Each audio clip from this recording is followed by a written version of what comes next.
we'll start there. Hi, everyone. Hi. So, as what? I was Hi. saying, I'm kind of burnt out on the whole intro outro thing. Yeah, that's fair. We're alive. That's fair. Hi. We How are you? are we alive? We are dead and hating every moment of I it. I have had a 2 weeks. Spill all of the tea, sir. So let's see. So when last we streamed, I was getting ready to go to a pastor thing the next day. Yeah. Which that was fine. I mean, that was everything I expected it to be. It's like but it was a work function, right? You're like, okay. Yeah. So I get back, have some dinner, and then go to the ER. Oh, that's not fun. Ever. Yeah. Long story short, Mrs. Pastor's getting her gallbladder taken out. Oh, that's not good. Yeah. I mean, it is good right, to have it be taken out, but yeah. That's just, long story short. So it's been a bit. Yeah. And then and then just to top it off, I went to the doctor yesterday and was diagnosed with golfer's elbow. Golfer's elbow? Yeah, it has an actual name, but that's what that's what it's called. What? How? Apparently, well, remember when I mentioned that I had slept on my arm wrong and hurt my elbow? Yeah. Apparently that's what's wrong with it. You okay. I play golf in my sleep. Interesting. Yeah, it's like tennis elbow where it's Hey, obviously Reaper. not just for Right. tennis or golf. Yeah. But yeah, so I have a prescription for physical therapy that I need to go get filled. Johnny just did that because he had, and I quote from the doctor, what was it? Frozen shoulder. We've gotten to the point where shit's just stopping, and you go to the doctor and you're like, this isn't working anymore. And they're like, yeah. Yep. Yeah, so I get to go to physical therapy because I'm old. Nice. And fit that in the midst of all my reading for school, Christmas, Mrs. Pastor having surgery. So you have to go to physical therapy because you slept on your elbow wrong. I don't know if that was what actually caused it, but yeah, I have it is apart. the official name for it is medial epicondylitis. That made me cry. But it's basically an angry tendon that Nice. it's but it everything that had been happening to me as I described it to the doctor, it's okay, we're gonna do a couple things to rule out something else, but pretty sure that's what this is. Weird. So it's pain right here Oh yeah. on the elbow. Yeah. And then occasionally into the meat of your thumb, which is right where that tendon goes. And then it can cause numbness in these fingers, which is exactly what I was having. Weird. And it's oh, That's happened to me before, and I was just like, eh. right. It'll go away, I guess. Yeah, when you're in your 20s and 30s, you can say that, but apparently now once you hit 40, you got to go to physical therapy. Dude, I threw my back out for a week because I shivered wrong. Oof. Well, so you know what the worst part is? And I'm trying, and it's always embarrassing to explain this to the doctor, even though the doctor's heard it all. And of course, I'm telling the entire internet. One of the ways that this hurts the absolute worst is when I try to wipe my ass. Oh, yeah, that would be... Because that motion, especially first thing in the morning when it's already stiff, and it's it should not hurt to wipe my ass. It hurts to wipe my ass years old. Oh, dude, we're so close to diapers. It's amazing. I know, right? I don't even... If I have diapers, then do I still need to wipe my ass? I mean, it wouldn't I guess hurt not. then. But yeah, because and the guys, and I'd go through all that with the doctor, and that, and when I if something is on the ground and I reach down to pick it up and I grab it like this, that also hurts. Yeah. And the doctor's like, "Yep, that's what you got." Interesting. I want to know what they make you do, because I want to know if it's any of the same stuff that I had to do for all of my shit. Probably. But yeah, so I'll have to make an appointment with a physical therapist here sometime next week. Interesting. Because yeah, that's how old we are. Because we're old enough that it doesn't just go away anymore. Like, I'm old enough, and I don't know, maybe I have like a bad outlook. I am on 2 different antidepressants. I don't know how that could possibly be. But like, I'm at the point where like I bought those shoes, those boots from that company. Oh, yeah. And I paid more than I should have because they're expensive. Mm-hmm. But in my mind, I told myself, no, it's cool because this is my last pair of boots. Because like, nah, these will last. These will last me the rest of my life. I'm good. Yeah. I don't like it. I don't like it at all. Dude, yeah. It's rough. I may have quit my job today. I don't know. You're not sure? I don't know, dude. I'm okay. I mean, Fridays are good days for that. I don't know. I have a lot of thinking to do this weekend. Oh, okay. I mean, I didn't quit. I left and I took all my shit with me. Oh. And now I just need to decide if I'm going back to work on Monday. Okay. Bar lazy. I'm really at the age where the main topic is our ailments. Yes, we are. Wow, God, we are. And we're going to talk about the weather, aren't we? Damn it. It snowed. It snowed. Weird. Like how long ago?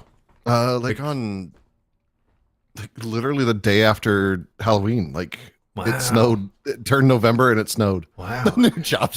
I mean, oddly enough, I have a job interview Wednesday. Hey, well, there you go. I don't know if it'll work out, but yeah, we'll see. I don't have a new job. how's the old pastoring going? It's pastorly. I'm reading a whole bunch of books for class. So one of them is Pastor as Adaptive Change Leader is one of my classes. Oh wow. So that's like that's yeah. Music today. These kids today. Oh, that's just hard. Have you? I got a text from a friend of mine the other day. They sent me a TikTok, and then they're like, "I have no idea what any of the words in this TikTok mean." And this dude's like in his mid-20s, right? And I'm like, "Congratulations, sir. Welcome. Now you know how it feels when you started saying yeet everything." Yep. Now you know how we were looking at you. You know how you're looking at him and you're like, oh God, it's so cringy. Yeah, that's us. Mm-hmm. That's welcome to this side of it. Yep, you're there now. Congratulations. I also don't know what's going on. I have a coworker that says mid all the time. Ugh. That's so mid. And every time I'm just like, you're gonna grow up at some point. You're gonna hit an age and you're gonna look back on this and be like, man, what was I doing? Although there is a weird thing that like millennials have just never grown out of that cringy phase. Yeah, I think they're just comfortable with this, which is fine. They're like, yeah, because it's just like, who cares? You're like, the one cringing. I don't give a shit. I will still unironically lol in real life. Like, I mean, that's true. Whatever. Who cares? Are things getting to the point where we just don't care anymore? Like, we just don't care anymore, right? And I think that's a lot of it. Like, it's that like, yeah, it's just whatever. Who cares? Yeah. It doesn't matter. You think I'm cringy? Darn. Yeah. Shucks to Betsy. Like, I have horrible internal thoughts about myself 24/7. Yeah. Right? Like, I am constantly destroying myself emotionally. And yet, I still don't give a shit if people think I'm cringy. Like, I don't care. Because whatever. I don't care what you think of me. Fuck. Oh my gosh. I caused multi-generational confusion the other day at church, and it was beautiful. I said to both the like high school acolyte and the like old Gen X greeter, like I said something offhand about like needing to touch grass. Like somebody needs to touch grass. And apparently, and then I like had to walk in and go to church, and then they look at each other and like, do you have any idea what he means? They're like, and the other one's like, no. Like, why would they need to go outside and touch grass? I'm so confused. They caught me after church. I was like, what does that mean? Well, like, okay, so like it can either mean like you need to get out more, or it's a polite way to say get out of here. Yeah, like, it's a really polite way of saying you are putting far too much energy into this. You need to go away and breathe for a little bit. Like, and it has the vibe of, dude, you just take a breath all the way to GTFO. Yeah. Like, it has such a range of meaning. It really does. Yeah.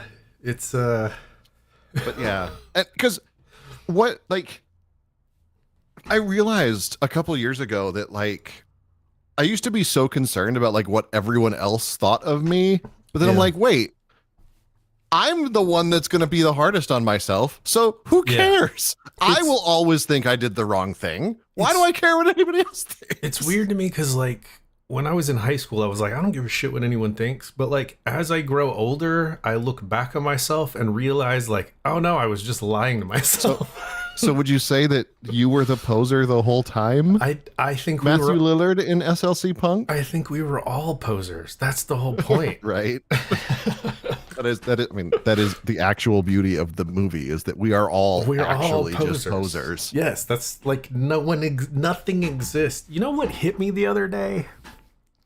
This like I keep getting waves of these thoughts that like I'll sit and chew on for a while. And I'll like come to an agreement in my head on their meaning, and then it'll hit me like 6 months later and mean more. Yeah. And one of them that keeps coming up is literally everything is made up. all of this literally is made up. So I've been listening to breakout Christian artist Flamey Grant. Oh recently. Yeah, I saw the video in the finger. Now, did you? Back in the 90s, like one of the biggest names in Christian music was Amy Grant, who made herself popular in the pop music scene and unpopular in the Christian music scene by singing the ever popular. I'm fairly sure it's Vavy Vavy, because while the song is titled Baby Baby, what she actually says for the whole song is Baby Baby. But anywho, so this wonderful human being, their drag persona is Flamey Grant. They actually were nominated for a Grammy in the Christian music category, but the Grammys pulled their nomination because apparently you can't have a Christian song that says cock, even though it's in the Bible. What? Yeah, they decided. But one of their songs is Everything's Made Up. Like everything is literally made up. Like, because everything is made up. Yeah.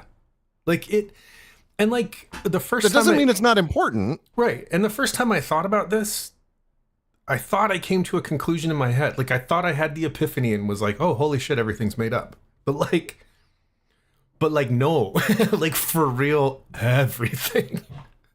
It's all made up. Yep. And we're okay somehow with this. Is what we've decided to be okay with making up. So I found out for Reformation Day, which was last Sunday, my sermon was talking about like basically like the difference between reform and change is reform has better PR.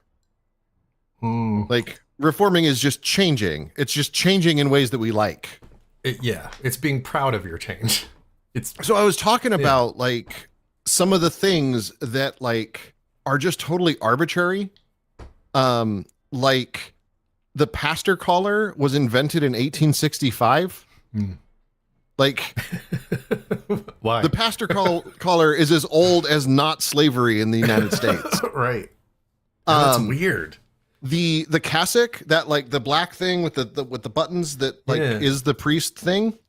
That's from the 6th century because they just kept a Roman undergarment when in the 6th century, hemlines for men started to go higher.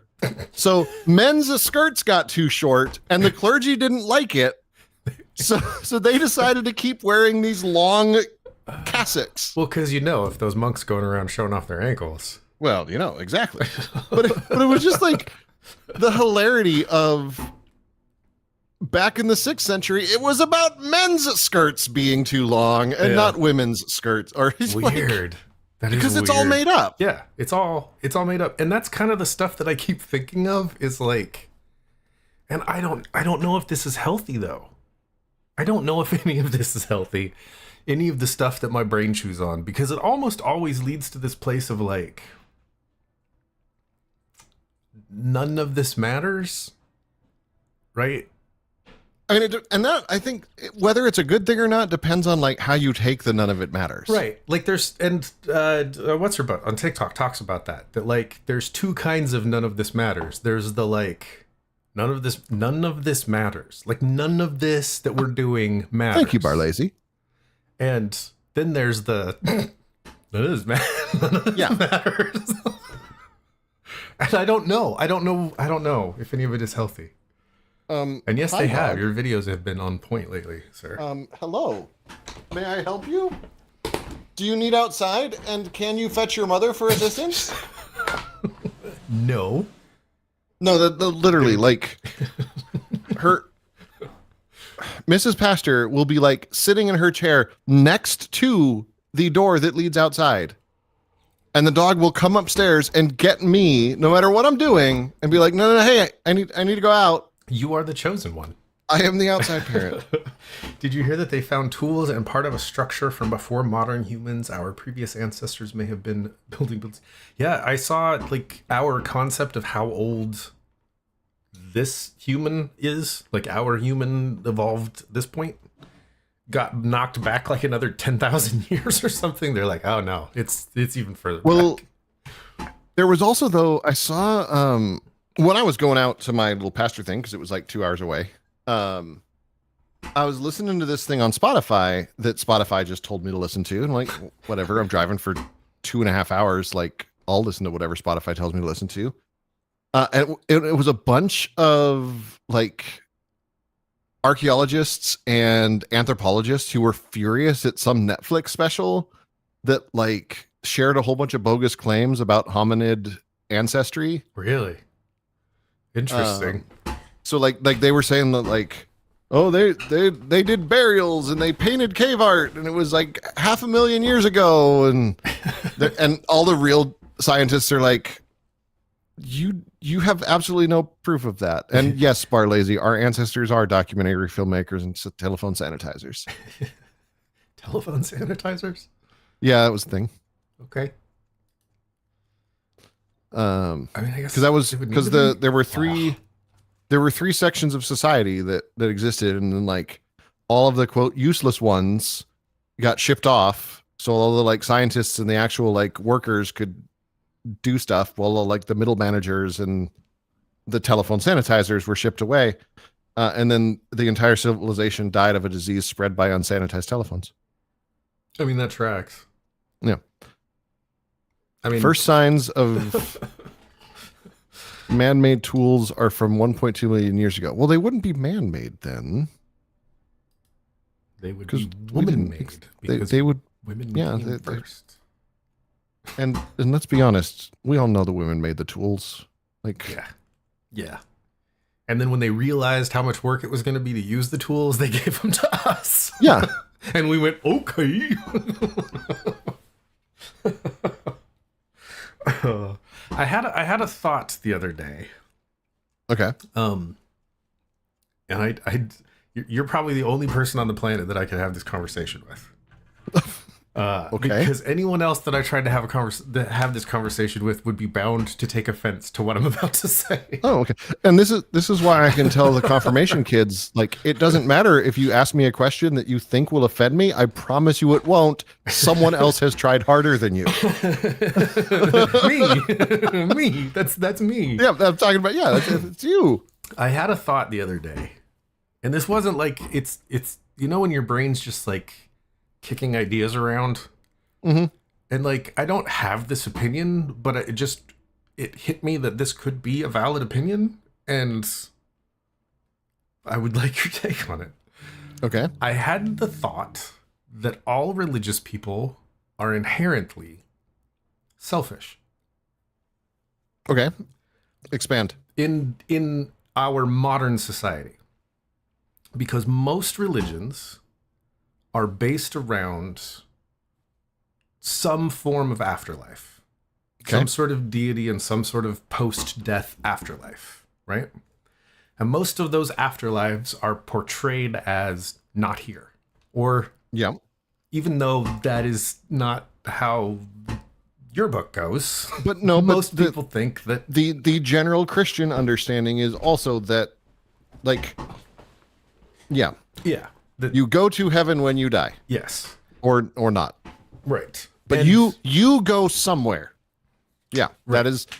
that I would say that is the popular version of the Christian afterlife, at least in this country. yeah, and yeah, definitely in this country, probably slowly creeping across the Right. world. I mean, because of American Empire, certainly. Yeah. Yeah. So in that mind frame, and here's the thing, I've never met a Christian that didn't think they were going to heaven, which I think is hilarious. But I've never met a Christian that didn't think like, oh, I'm good. I'm good. I've got this. I'm good. Which puts them in a position of the end of their game being the moment that they die. The moment that they die, they get to go over to the party and go play at the party, which inherently limits their mindset to caring about themselves and the people that they will generationally know while they're alive, or close to that. And I will agree that if the entirety of your religious experience is based on me and the people I care about going to heaven when they die, yes, I will agree that that is selfish. Yeah. And it's interesting to me. I wonder if inherently in that mind frame of whatever that is, because I know I've met people who fall into what I would say is that category, right? They are Christian because they were told, if you're not Christian and you don't follow these steps, forever. Yeah. And that's it. That's as far as they got. They didn't give a shit about anything else that was in that book. Yeah. And so that's where they're at. They've done their steps, so they're good, and everybody else is going to hell. So all they have to do is focus on their people, and they're good. And they really don't even care about their great grandkids, right? Well, and maybe just maybe, like part of that is like part of my being good so that I go to heaven is throwing some money at a homeless person every now and then. Right. Giving away. Like they might get that far. Yeah. Some canned food to the thing at Christmas or whatever. But like, but yeah, there is certainly something that, like, if the entirety of your religious outlook is based around that I go to heaven when I die, then yeah, there is definitely a big amount of selfishness there. right. Which I would argue is contrary to what is described in the Bible. But that tends to be people's experience. Yes. Yeah. And I don't know, because if you take like an atheistic standpoint, I don't know if that makes it better or worse, right? Because like for me, as far as I'm aware, when I die, I may or may not have things going on for about 10 or 15 minutes, and then I'm done, right? Mm-hmm. Which you would think means that I, as well, only give a shit about myself and the people around me. But I don't know if that's the case, because I've had time to realize that selfishness and move past it. So Okay. now it's like, I don't know. I don't know. So I I want don't to know read if I even you. care about, like, I don't even know if this is an actual thought in my head. It was just a thing that bubbled up in the shower one morning. So one of my classes, the one is Pastor as Adaptive Change Leader. The other one is prophetic and public ministry. Like what is, and it's talking a lot so far, like a lot of the things that I'm reading are about the prophetic critique, which is like, what is the role of the prophet? Basically, it's like prophets are not like telling the future unless the future has relevance to the present. Like the prophets in the Bible are about the present moment, and they're basically disruptive forces. They're disruptive forces that call out what the author calls totalism, which is different from totalitarianism. But like it's that like that imperial thing that demands order above everything else. So it's this like the empire demands order and loyalty. You keep your head down, you do your thing, you keep in your lane. Whereas the prophet's concern is with justice, and not just like social justice, because social justice can also be lumped into that ordered totalism. But like justice that demands that like the marginal folk get their due, and the folk who did the oppressing of the marginal folk get their due. Yeah. Like it's more than just But anyways, one of the things I ask, where'd it go? Which is interesting actually, because the whole Jesus story really only attains one of those, right? Well, so yeah, the other is, so there's there's a component that is like giving the critique, and bringing awareness to an ending, and then there is an energizing around a beginning. Those are the two things that a prophet does. And the totalist view is like there cannot be an ending. So like, I mean, you think of all the rhetoric around, whether, you can see it in climate change. Like, whether it does not matter what we do because whatever happens is going to happen, or we need to do our best to try to fix this. Both of them are trying desperately to avoid an end. And the prophet's going to stand up and be like, y'all, an end's going to happen. Right. It might not be for you. No matter what we do, there is going to be an end. Only one of us is getting out of this cage. Well, kind of, but like, if it's kind of like if we shift entirely away from fossil fuels, there is an ending that is going to cause a massive disruption in a whole lot of people's lives. Right. But if we don't do that, then there's a different sort of ending that is going to cause massive disruption in a lot of people's lives. Yeah. And so it's acknowledging that, but also energizing in hope.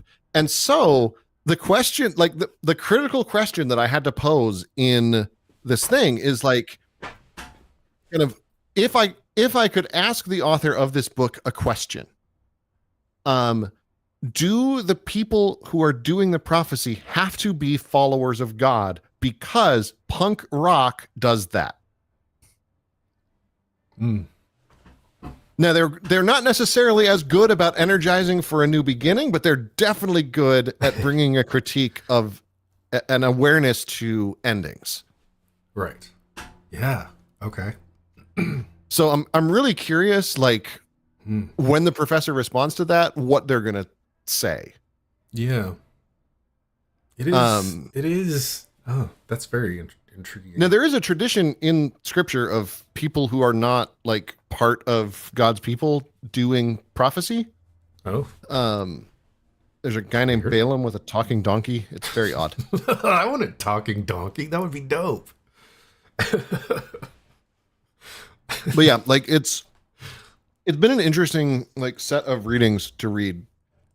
That is an interesting place to put punk, and even beyond just punk, counterculture in general. Right. Like it exists to critique the populist Yeah, culture, right?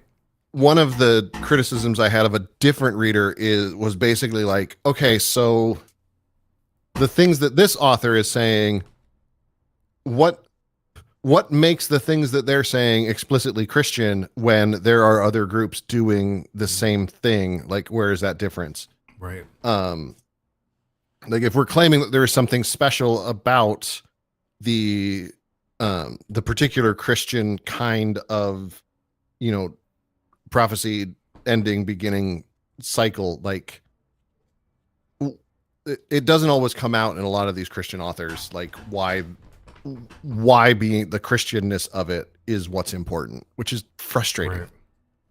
Yeah. Like I have my own reasons why the Christianness of it is important, but like if I'm reading these Christian authors talking about like the importance of justice and the critique of those who would oppress others, like I really want to know like what their take is on that. Yeah. And here's another thing to throw out there. So hold on, I gotta brain it all the way through first because I keep running into dead ends. I'll read some of these while so Starsy's is gonna have a broken AC. Oh, that sucks. No bueno. I have a few dead relatives who are good people. This is from Barlazy. Flawed, of course, but mostly good. I've had a few Christians tell me that due to my dead relatives' agnostic tendencies, they are already doomed, so forget about them. I'm slow to anger, but that upsets me. Both the idea and the nerve of these Christians. Reaper said, I once told a Christian that said the same thing, Barlazy. Was it if that's the case, I would rather go to hell because there will be more better people than heaven will have. They did not like that. Yeah. I guess that's kind of where my head was that that's really a valid critique of modern Christianity, right? Mm-hmm. Is okay, but all the good stuff, we can do that ourselves. Why do we need to do that with you? I can feed homeless people. So modern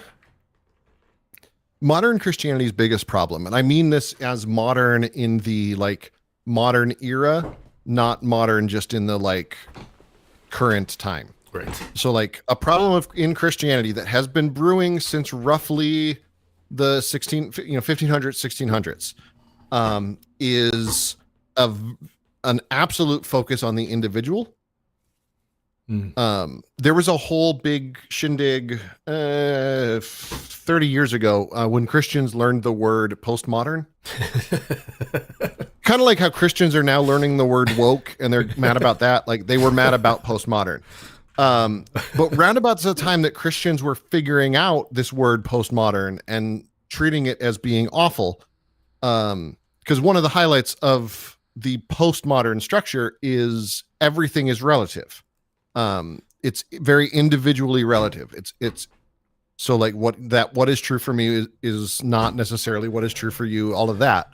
Right. But what they're actually thinking now in philosophy is that postmodernism, it doesn't really exist. It's just the logical conclusion of modernism because everything is so individually focused.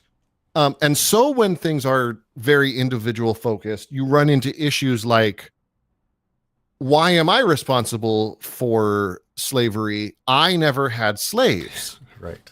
Yeah. I'm not racist. Why am I being held responsible for white supremacy? Because we've lost the entire communal aspect of everything. Like, we don't understand systems because that's not part of white culture. White culture says only the individual matters. There is no system. Right. Even though there absolutely is a system. And so because of this, Christianity also has become very individually focused, and it's about individual salvation. It's about individual action, and it's about individual responsibility.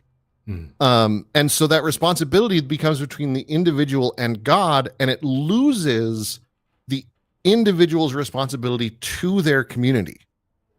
Yeah, that tracks. And so I am not responsible for the homeless person on the street. I am not responsible for the family with food insecurity. I am not responsible for the family that is homeless, except for when it affects my relationship to my God.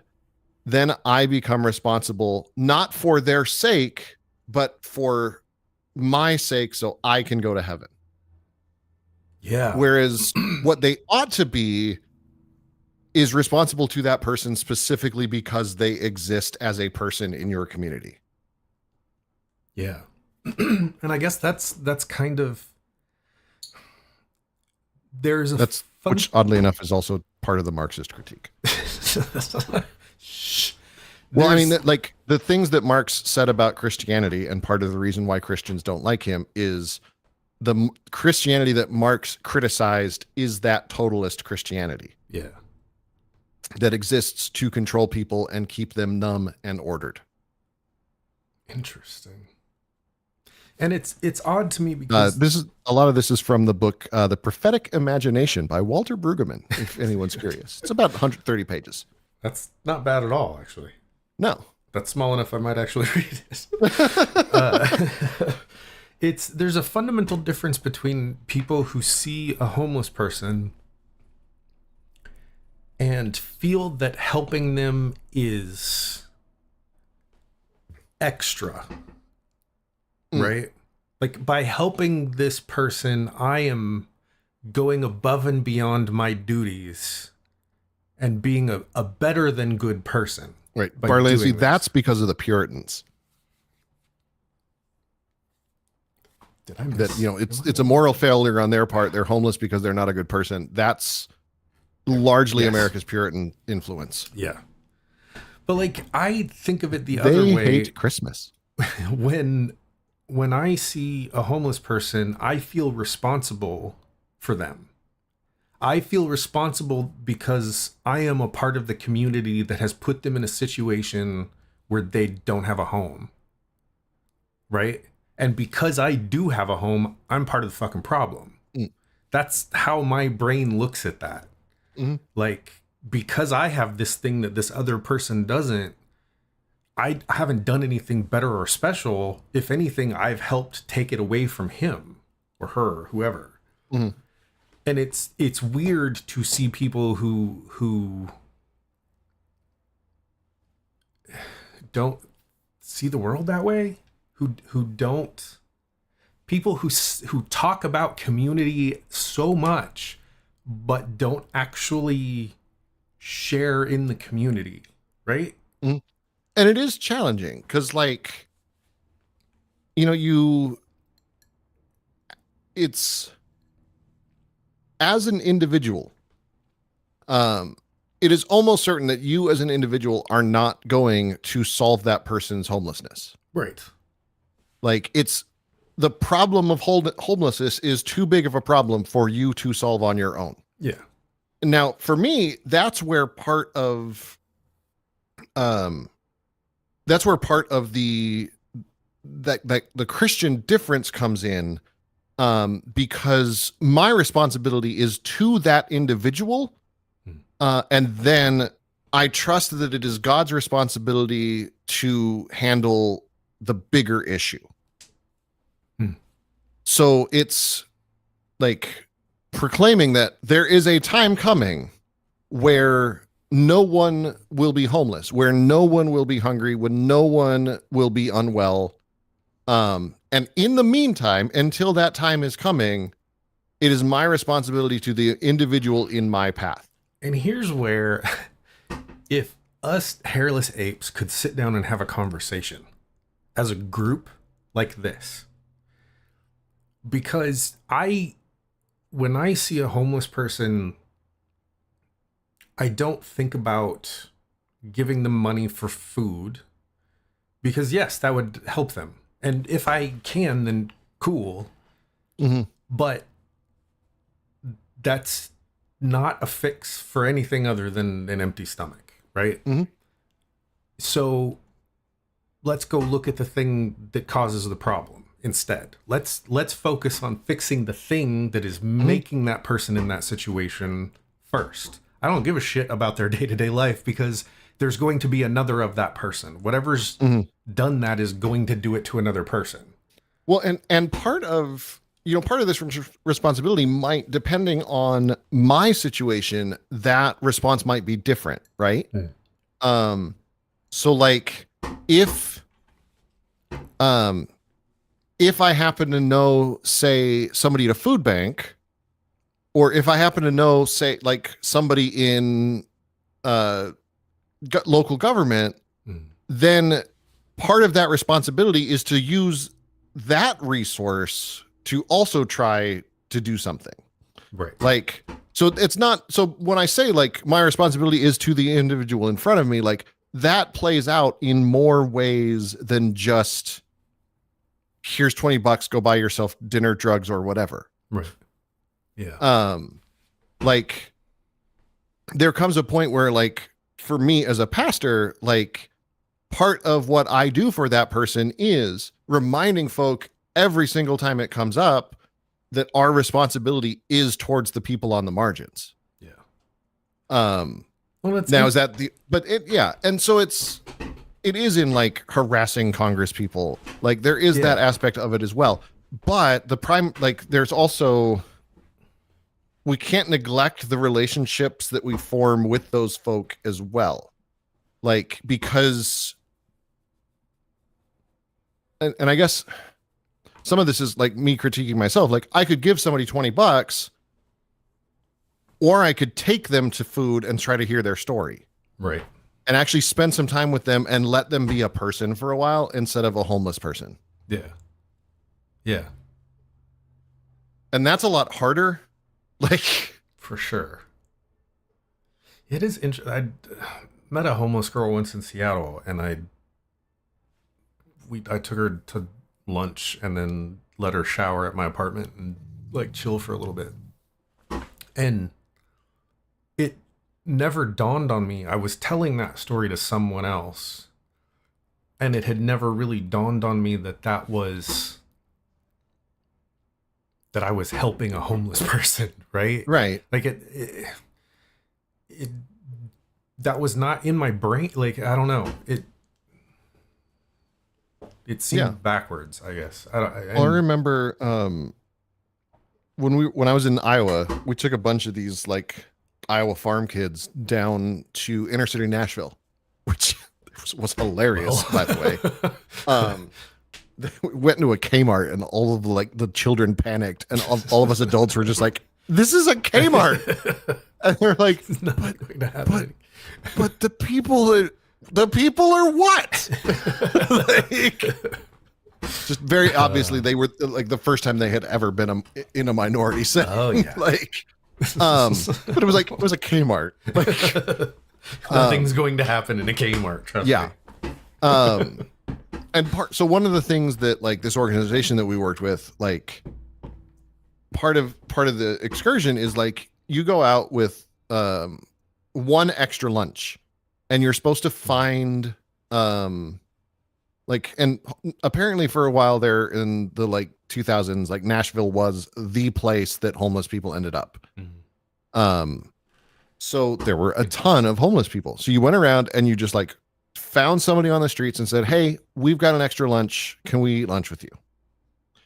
And the whole thing was kind of patronizing. I'm sure that the homeless people like knew what was up, and they're like, yeah, we'll put up with this for a while. But one of the things that like all of the kids realized was like just how normal their stories were until something went squirrely. And it was always one little thing. It's always one little thing.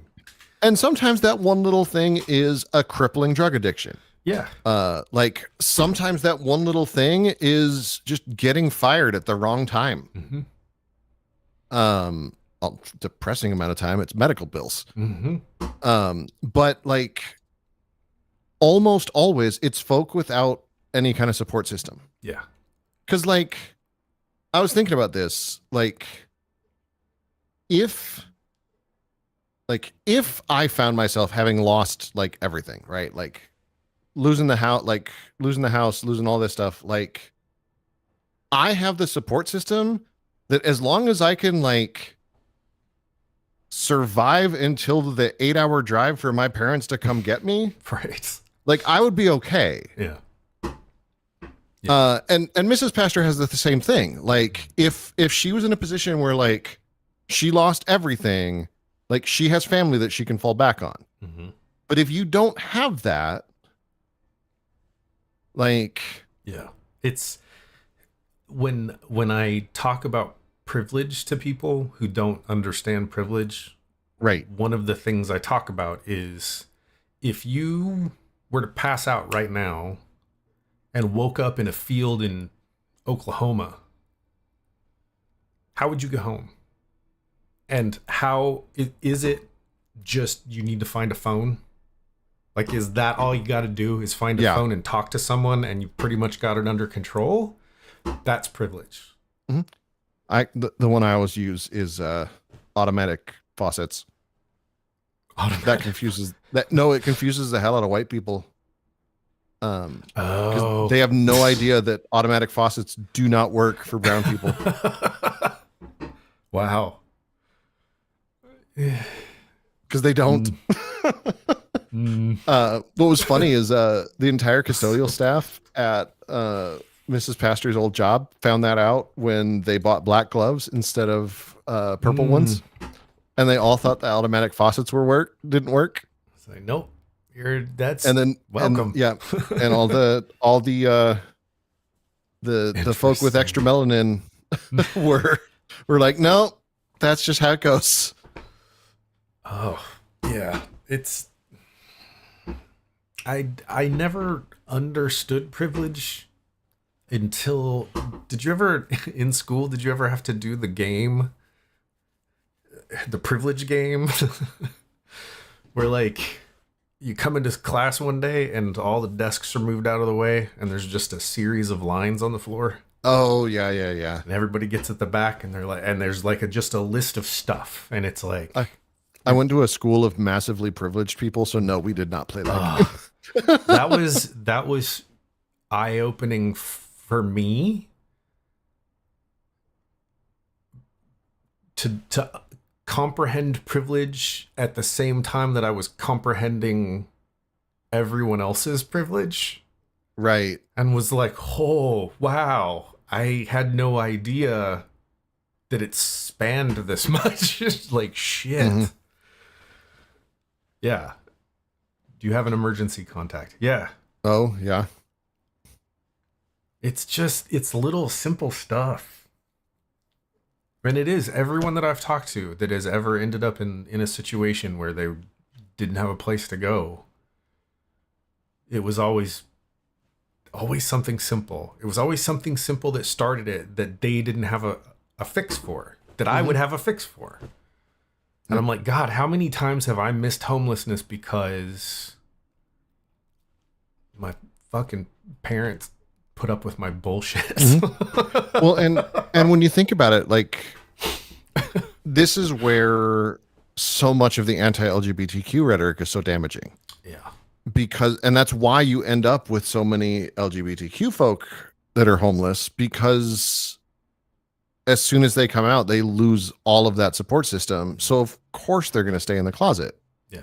Which is part of the reason why the queer community is so vocal and so, like, even within the community, it's the closest thing I can think of is that I can understand what it would feel like for a black person to be in a white only space and for shit to go sideways and for them to see another black person. I understand what that would feel like. But yeah, it's, I mean, I don't want to live on this planet anymore. one of the things that made moving to where we are okay is somebody was flying a pride flag. Yeah. Like, but just knowing that there is at least one person who is willing to fly a pride flag in this like racist, bigoted little town. Yeah. You're like, okay, well, it can't be that bad. that apparently this racist, bigoted little town that apparently at the high school football game last weekend over the broadcast, one of the parents was yelling at one of the other team's players, calling them a little racial slur. Nice. That's yep. You know what? Yeah. So yep. You know what? Good. You know what word came up in conversation today at work? Oh, okay. You know the word that you typed out in Discord that I'm not going to say? And that etymologically is not connected in any way, shape, or form. Wait, that actual bad. Word came up? Yes, that word came up in conversation, oddly enough, talking about words that you can't say. I mean, and that is the thing. Like, there is nothing wrong with that word. No. But it's like, you should not use it. It is not etymologically connected. It is not, it is spelled differently. It is not in any way connected to a bad word. Yeah. It is not a word that anyone should use. Yeah. Just because there are connotations. It is 2024. Like, just stay away from that bullet. Much like British people just need a new name for cigarettes. Yeah, just call them smokes. Just call them smokes. Literally anything else. Yeah. Like you can stop. Call them marshmallows. Call them like I'm going out for marshmallows. Call them death sticks. We liked death sticks. Right. It was fine. Can I bum a smoke? Yeah. It's not hard. It's the same number of syllables even. Yep. Well, we were talking about just like the anti-Semitism that's baked into so much language. Oh yeah. Yeah. And it's like, yeah, and the person I was talking to was like, yeah, it took me way longer than it really should have for me to realize that, like, you shouldn't say that you got Jewish personed. Yeah. Like, you shouldn't say that. Yeah. I hear people say gypsy. Oh, and yeah. It like makes me shudder. And well, and yeah, when people say that they got screwed over and that's the word they used. Yeah. It's like, there was somebody at school that I was like, hey, well, and like, they had no idea. Yeah. And I'm just like, hey, like, I know you're the kind of person who cares about this. Yeah. Like, you really oughtn't use that word. And like, there's a lot of guys I work with that say a lot of things that are not things I would ever say. But they're also not, like, I'm not going to say anything to them. I'm not going to correct them. That's not my job. Right. And I don't know how they would take that. Like, hey, I don't know. Do you know that this is what you're doing? Mm-hmm. Oh, it's not my business. But yeah, like, and then it's like when stuff like that happens, right? When somebody, like, for instance, screams it at a literal child during a high school football game. Yeah, that's bad. Like, what are you saying when you're not in public? Yeah. Because you don't yell that unless you say it regularly. Yeah. Right? What is like, that home life like? You don't just come out and say that, right? Yeah. No, that's why I always find it funny when you see guys in these videos. It'll be like a white guy and he'll drop an N-bomb and get the shit knocked out of him. And then he'll be like, once he's like getting his ass kicked, he'll be like, dude, I'm sorry, I was just mad. And I'm like, no, I have been really angry before. I have never said those words. Right. Now, like, I've got my words that I like. Yeah. And because I'm Polish, some of them have to do with sex workers. And I admit that, and I'm trying to change it. But like,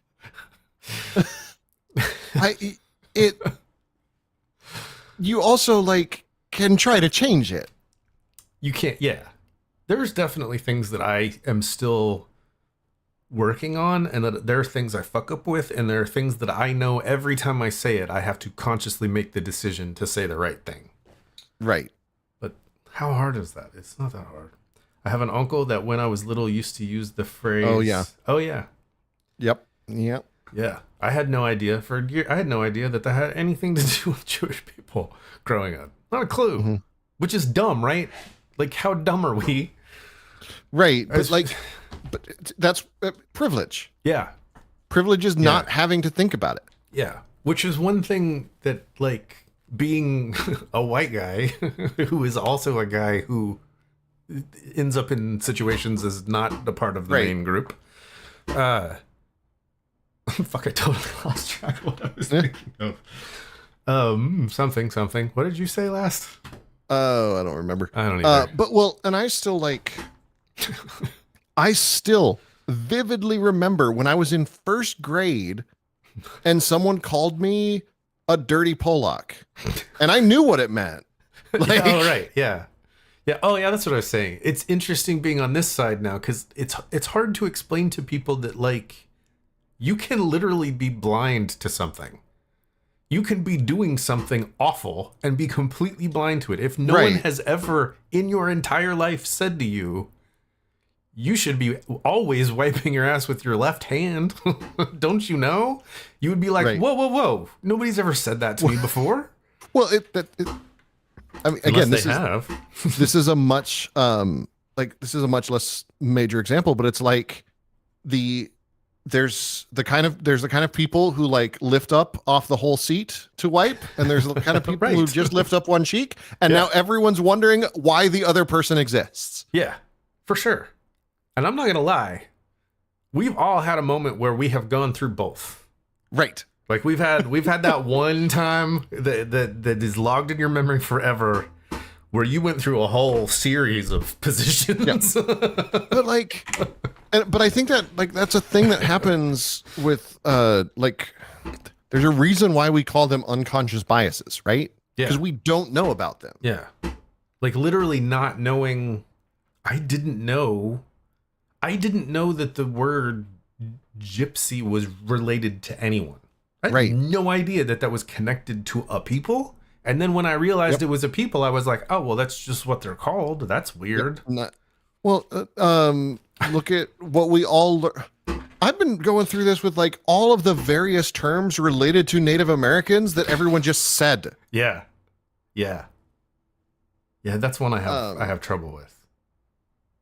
That one's hard. That one's really hard. I grew up around so many. I grew up around Native people who called themselves Indians. So it makes it even harder, right? Like, yeah, because that's different. No, it is. But it's like if you were 30 when you first heard the term indigenous person, you're like, whoa, wait, what? Travelers? No, they're not. They're called Roma. Yeah, they are Roma. Roman? Are they Romans? Romani? Romani. Roma or Romani. Roma? One of those two. Romani. But yeah, like it's. What was I had something I was going to say and then I forgot what it was. One of the women on TikTok I follow is a big, sexy Roma woman. Mm. And it's interesting hearing her talk about that word and all of it. It's fascinating. Yeah, and I think there's something about it. I think what infuriates me about it all, and this isn't what I was fixing to say, but it's a thing that popped into my head. Our dog gets misgendered all of the time. Like, I don't know why, but like everyone thinks that our dog is a boy dog. I was okay. When you were talking about your dog earlier, I almost made a comment about her and I stopped myself because I was like, shit, is that right? Am I thinking of another dog? Yep. She is a female dog. Yeah. And it's always fascinating to me because if someone misgenders the dog, all I have to do is go, she. Yeah. And then it's, oh, sorry. Right. And then it's fixed. Yeah. Like it's not a problem anymore. Why is that so hard with people? Right. When you can correct that quickly for a stupid dog. Right. I was having a conversation with someone and they were talking about changing names. You can't just No, they were talking about changing. You can't just change a gender. And I was like, they're like, I was like, but you change your name. And they were like, no, I don't do that. And I was like, what is your last name? And they said their last name. And I was like, that's not the name you were born with. And they were like, well, right, because I got married. And I was like, right, so you changed your name. Mm-hmm. And they're like, that's not the same. And I'm like, it absolutely is. You came up with a name for yourself. And when you talk to people, you say, hey, I want you to call me this. And then one day you woke up and said, no. I want you to call me this now. And we all went, okay, that's cool. We don't care. That doesn't affect me at all. And now the same thing's happening and you're getting upset with people. Now, do I understand the difficulty of, like, in a situation like that, right? Like, when you have called someone by a certain name for so long, it is difficult to switch that. For sure. But it's not that hard if you're trying. Yeah. Because, like, there was a while where I still on occasion give Mrs. Pastor's name as her name before we got married. Right. And I'm like, why did I do that? Yeah. And the thing is to just, when you do that, like, if I call you by the wrong name and you have to correct me, right? There's that moment where you're like, you said the wrong name. Just letting you, and oh yeah, we acknowledge it and we joke about it so that we can move on. Yeah. And like, you can do that when you misgender someone. You can acknowledge it and move on. Right. And that's just what you do. Yeah. I don't. A family member who hated the term Native American because he was I was born here, I must be a Native American too. I'm like, that is, I mean, honestly, that is part of the problem with that. There's a whole individualism thing again. Well, and there is no good term. Like, right. It's just picking the least worst one. Yeah. And that's where it's like, people seems to work as like the umbrella that you can use anywhere. And really, like, if you have a question and it's someone that you know, literally just ask. Yeah. Because as long as you're asking is like, hey, like, what term do you want me to use here? Especially if it's like relevant and you're not like, hey, person that I'm not like. Yeah. Don't introduce yourself. Don't walk up to someone and say the first thing, hi, I'm Satyr. What's your gender? Like, that's fucking weird. Don't do that. But if it's like, hey, I don't know what the right term to use is. Like, especially like if, hey, I'm referring to something about this. What is the right term to use? And there is always a default. There's every single word that we use. There's a default that you can use that'll just cover everybody. Yeah. And if somebody's like, I would prefer this, then you guys, okay, then when I refer to you, I will use this. Yeah. Cool. I always tell them I might fuck it up a little bit. I'm sorry if I do. Just remind me, and it'll burn in sooner or later. Yeah. It's got to wrap itself around a couple times. Well, it's like the folk who use like they, he pronouns. Like, they is the preferred, but I'll answer to he. Yeah. I'm like, yes, I will. And I will call anyone they. Mm-hmm. And if you say I would rather be called this, I'd be like, okay, I will call you that, but I still am going to call you they. I've been trying real hard to they unless I'm sure. Yeah. They's just easier. It's easier because then you don't have to. I'm trying to get to a point where I don't have to acknowledge gender. It's a waste of time to acknowledge gender. It's more processing than I need to worry about. So if I can cut all of the gendered shit out of my day-to-day life. And just they it. Yeah, we're just gonna they it. In fact, I'm just, from now on, everyone is they them. I'm not using any other terms for anyone. Oh, you guys reminded me. My nurse and doc asked me what my pronouns are at my heart appointment today since I marked non-binary. But present mostly male. That's awesome, Genova. That's really cool. I actually noticed a gender thing on my doctor form for the first time. And like, this was a while ago. Mm-hmm. But it was like, oh, right, that's cool. Yeah. It's nice that they're trying. It's nice that they're trying. It's nice that they're trying to do the bare minimum. I need water. Okay. I need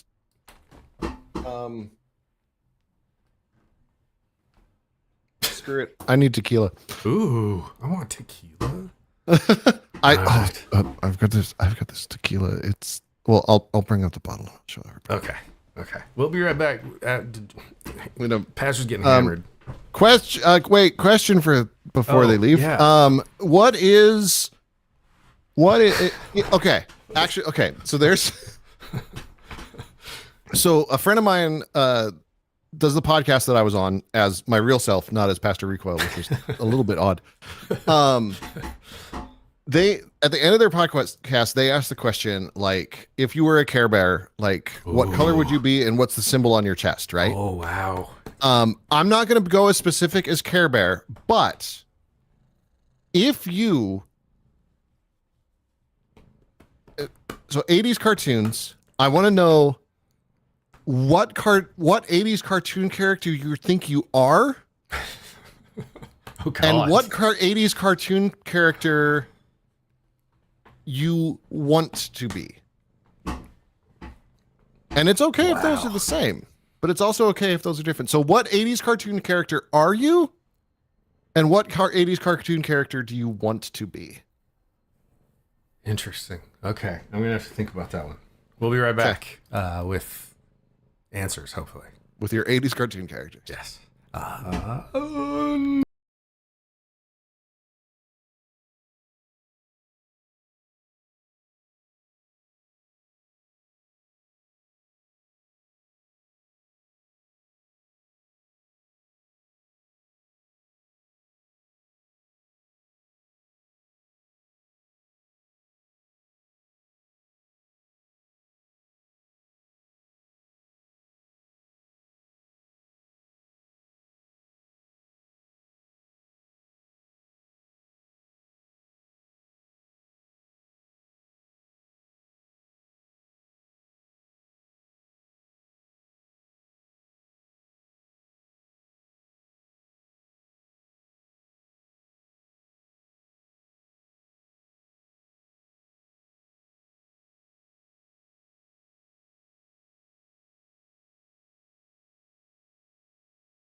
We are back.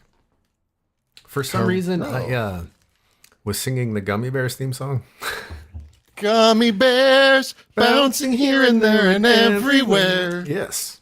And as I came back through from the kitchen, Johnny was singing Nostril hairs. Where are you coming from? Nostril hairs. So this is the beverage of the evening. Hornitos. I'm a It little is- hornitos. So it's tequila that's been aged in oak barrels. So it's like tequila whiskey? So it's like tequila whiskey. Oh god, that sounds so good. It is disgustingly good. It's really hard to find, but it's really good. Damn it. I have a witch's brew Kit Kat. Nice. Oh, Gummy Bears is on Disney Plus. Oh, this show did not age well, unfortunately. I need to finish Fraggle Rock. Oh, nice. I'm like 2.25 seasons through the 4 seasons. Okay, so Reaper, Shy Nerd side character, and going with Duke from G.I. Joe. Okay. Barlazy likes to think he's Skeletor, but probably actually David the Gnome. It is Nubs. Okay. It's really dark in here though. So I think I always feel like I'm Snarf from Thundercats. Gotcha. But like I think I'm actually not Snarf. I'm more like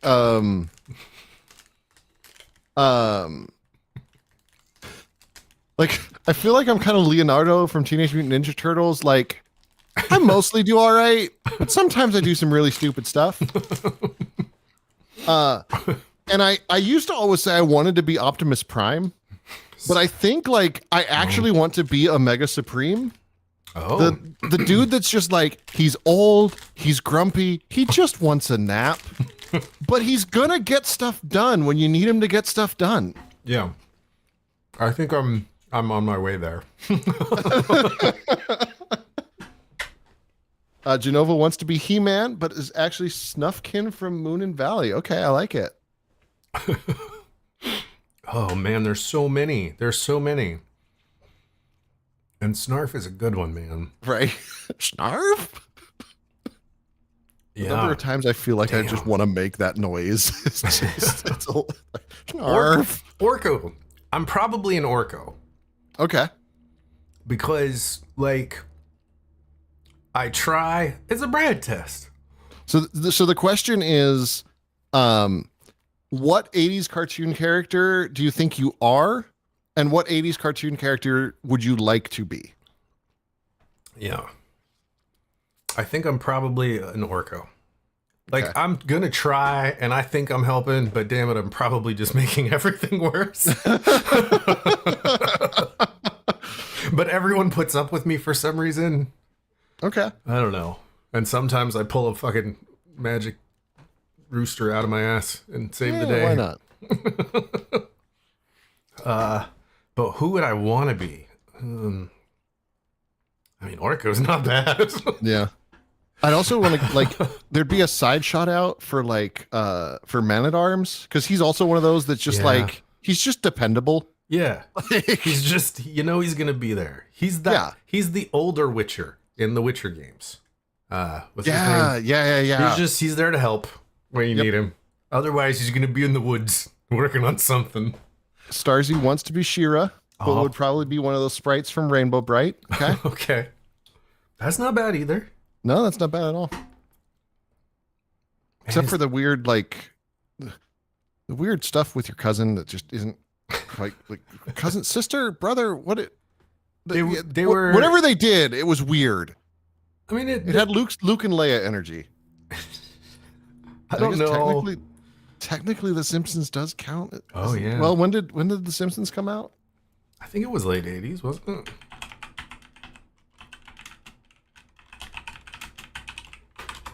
Uh, 1989. Yep, it counts. December of 1980. Like just. Hey, it sneaks in there. It kicked off that 1990 with a bang. Yeah, it's that.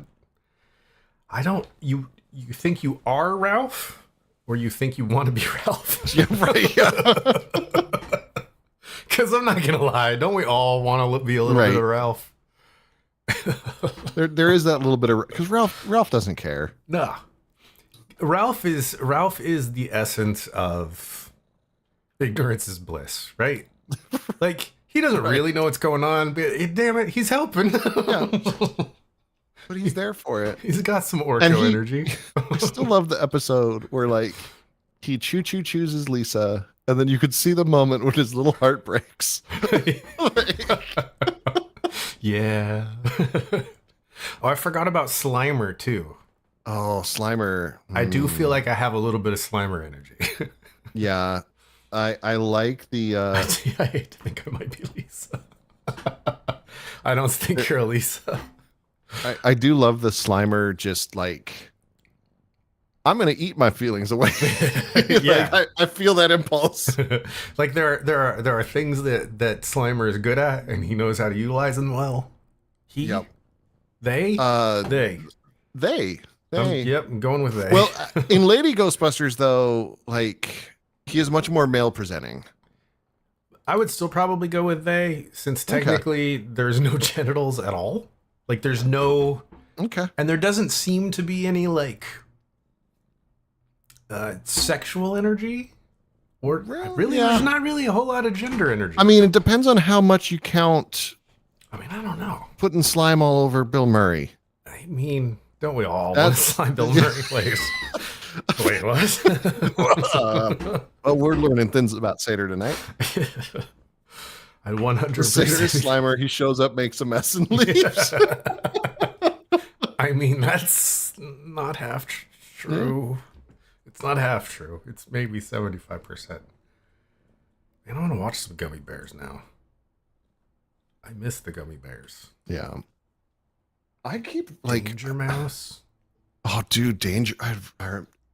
There are some Danger Mouse episodes online, but not enough. Which Scooby-Doo character are you?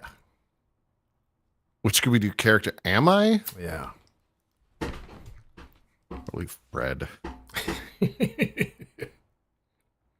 I'm not happy about it, but probably Fred.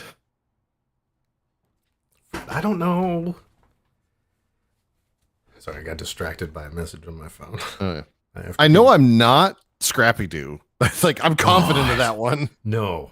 We would have told you by now.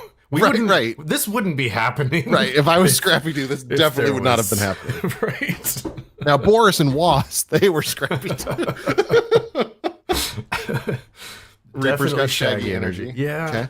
Okay. I probably got... I think I might smoke have enough to be Shaggy. I think I got Scooby energy, man. Yeah. Like, yeah, you've got Scooby energy. I feel like the show is about me, but really I'm just a side character in my own life. High as a kite the whole time. Yeah, and just really, if I can make it to my next meal, I'm good. Right? Would that be Moose or Squirrel? Supernatural Moose or Squirrel, or Rocky and Bullwinkle Moose or Squirrel?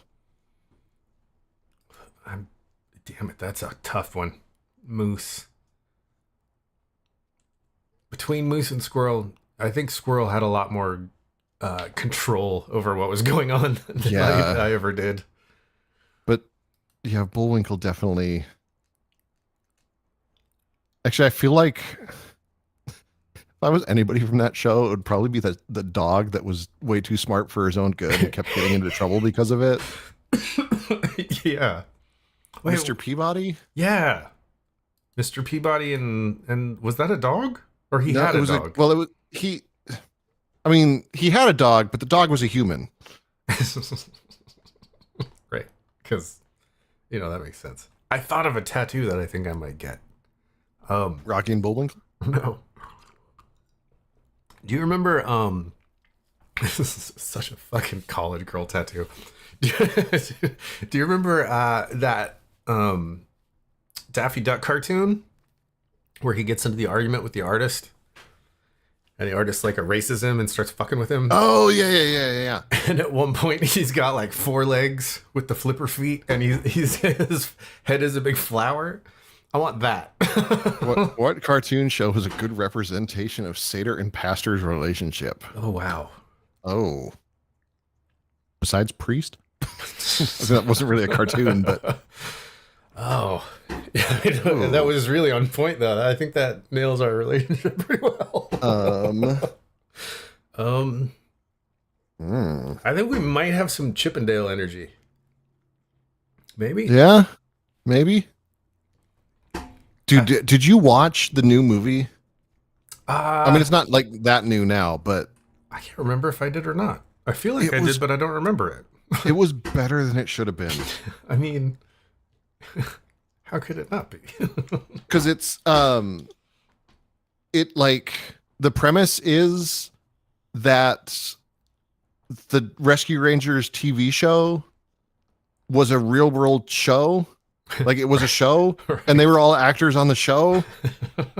Okay. And now they're all washed up. Ah, damn it! That actually makes me want to watch it. Yeah. Okay. Excuse me. I think I own it, so I'm gonna put it into my list of things to watch while I'm programming. I'm pretty sure it was Disney Plus, anyways. Oh. Am I mostly sure it was Disney Plus? Yeah. Maybe I'm thinking of it over there. What's it called? Rescue Rangers? Yeah. Rescue Rangers. Chippendale. Dude, we used up all of the good theme songs for everything ever. Oh, dude, they were so good. Like they went way too hard. Yes. And I still say, like the fake pop star in a Goofy movie had better music than most of the rest of the 90s. I mean, you're not wrong. I think it's funny how nostalgic everyone is for the 90s now. Like, I get it for me and like us that were there. Right. But like the folk who weren't there? Yeah. And like but think about like how the 70s were when we were in high school. No, I know. And I thought it was weird that everyone was really into the 70s. Yeah. But I see like I understand. No, Reaper. No, you are wrong. No.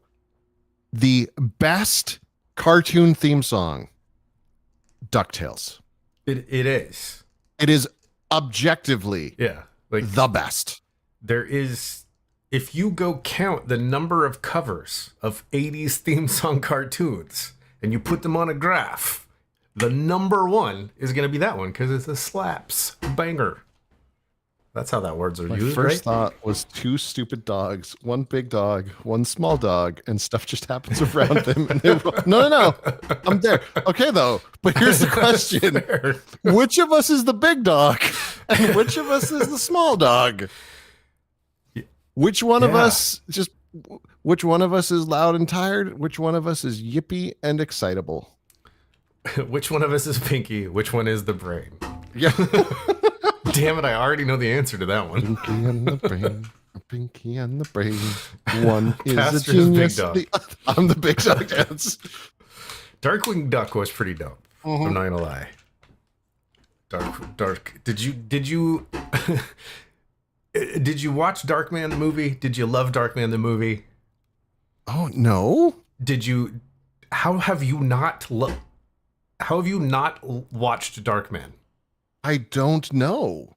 When you find out, how have I not watched Darkman? When you find out who the main character is, you're going to be like, "What?" I need to fix that. Darkman was. I was addicted to Darkman because of Darkwing Duck. Yeah, that's fair. Which is backwards, but whatever. Oh, it's a Sam Raimi. Yeah, okay. Yeah, I definitely need to watch that. It was amazing. Darkman is amazing. See, checking in. I wouldn't. Everybody checks. Okay. Pass the test. I will. I mean, the one downside is Danny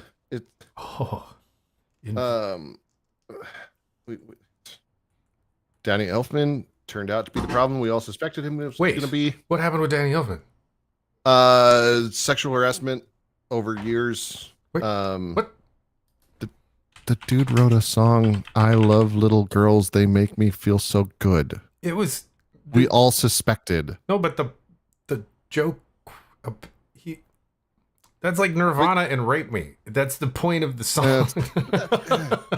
Yeah. Anyways, there's been sexual harassment lawsuits by several women against Danny Elfman. That sucks. Was it long enough ago that we can say he's reformed now and be okay with him a little bit? Between 2015 and 17. Oh, fuck. Between 97 and 2002. Oh, damn it. Yeah. So Oh. a little bit. Yeah, it's a little unfortunate. So, okay, as a plus. But it was made in the 90s, so. And as a plus, I'm not saying this writes it at all, but I'm saying it does help me think that maybe he was like, oh, I did a fucking horrible thing. Because he started a nonprofit called the Female Composer Safety League. Okay. Oh, no, the person who he sexually, she told him as part of the settlement. He was forced to start a nonprofit. Never mind. Fuck. But, yeah. Wow. Sorry to ruin that for you on air. Oh, no. Oh, God. Okay. It just gets worse the more you read it. Not necessarily him, but it just sounds like the whole situation is not good at all. Oh, yeah. That's... Okay. Back to Darkman. Darkman's amazing. So watch Darkman. Okay, will do. Oh, God. Ugh. Sorry, that went to a weird place.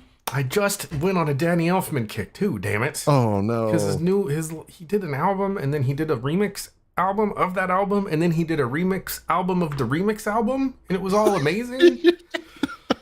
He choo-choo chose Danny Elfman. Damn it. And then his little heart broke. I give up on everything. This day can eat my ass. It serves no purpose. No one. So, we just rewatched Ted Lasso. Oh. Which, great show. It's really fun. I've not seen it. I probably should at some point.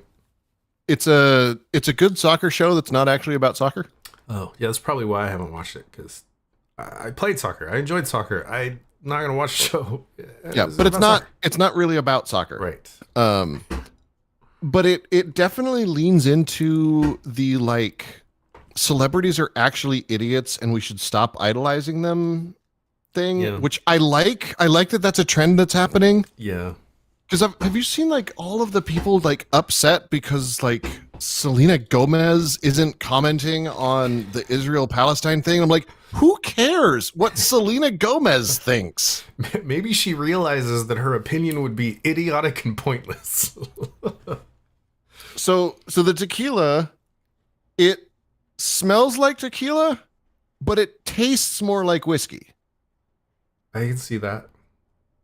So, like, when you smell it, like, it definitely smells like it's tequila. But when you, like, it's got the whiskey burn to it, and it doesn't have that, like, tequila aftertaste, but it's still tequila. That's so weird. Yeah. So it's like, it's like you're getting drunk on whiskey, but you get to have a double hangover. Yeah, you get all of the misery of the tequila, but it tastes like whiskey. Why would you do that to yourself? Let's take the worst part of both of these alcohols and mash them together. Yeah. Oh my God. It could taste... They need to make an alternate one that tastes like... It tastes like tequila. But it gives you the whiskey hangover. Yeah. I don't know if that would be better. I probably wouldn't. Oh my God. Like, how would you even do that? Like, because obviously you throw tequila in a whiskey barrel and you'll get sick whiskey out of it. Yeah.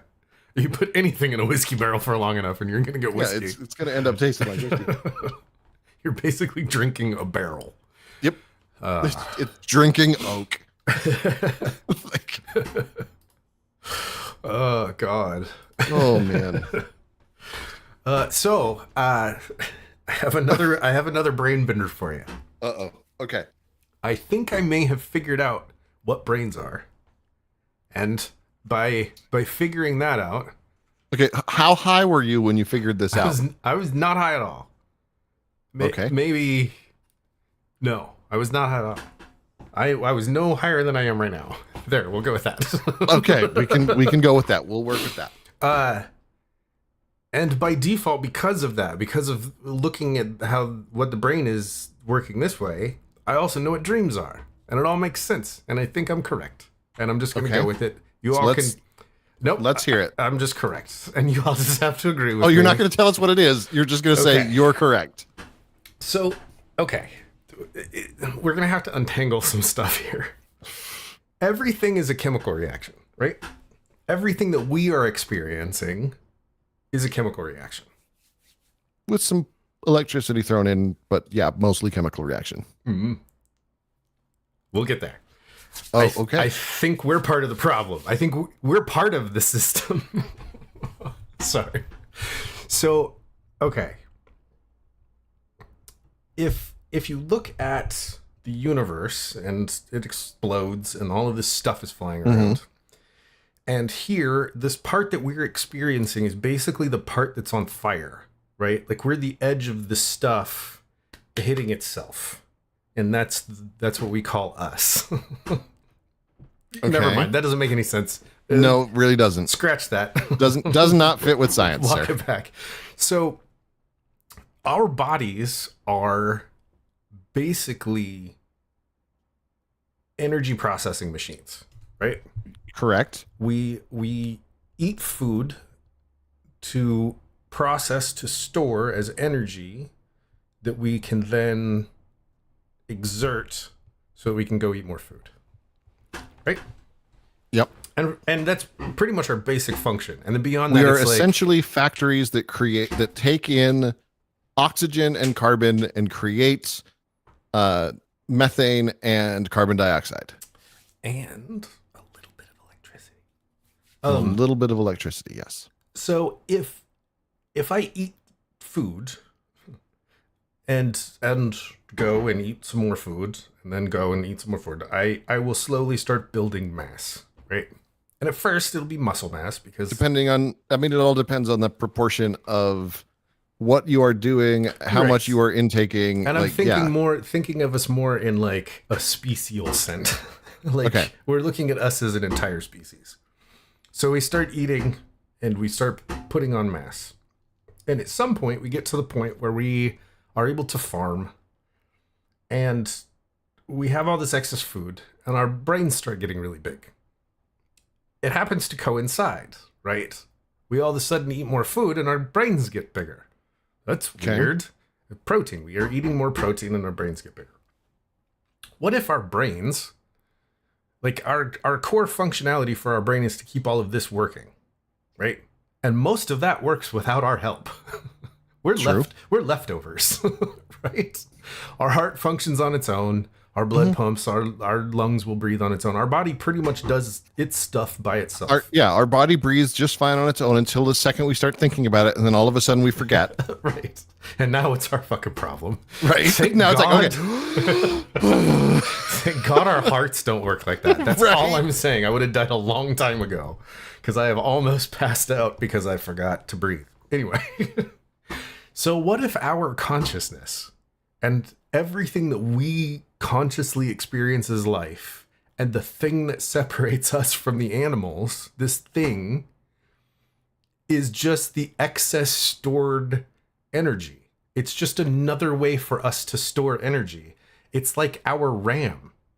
Instead of storing it as something fat that it's going to have to process to pull out later, we're just going to throw it up here for a little bit and process it right back out later. And everything else is just storage that it's RAM that's not being used. It may at some point, but it's not currently being used, so we're just going to fill it with stuff. So you're like, we got 64 gig of RAM up there and we're only using 16 of it. Yeah, but we have to keep it moving. But we got to keep, you got to keep like all those 30 tabs open in the background just in case you might need them. Right? So what if our entire experience of life is literally just our bodies? We're along for the ride. So there is a theory that like it's horrifying. We don't actually make decisions. We don't. It's like our body just decides what it's going to do, and then our brain spends the for however long rationalizing the thing that we already decided we were going to do. Don't look it up. Don't look it up. Don't look at the science behind it. It's terrifying. It is terrifying because the science, it makes it terrifying. I don't know. It made decisions a lot easier. Did it? Then why does my brain not shut up? Because you have ADHD. Like, can I downgrade or something? Can I swap these sticks out? They're broken. I need new sticks of RAM. You get the RAM that is overclocked. It's running hot, bitch. You got the overclocked RAM with an underclocked processor. There's nothing you can no heat sinks. It's just redlined. And alcohol cools it better for a time until it really doesn't. Well, it's true.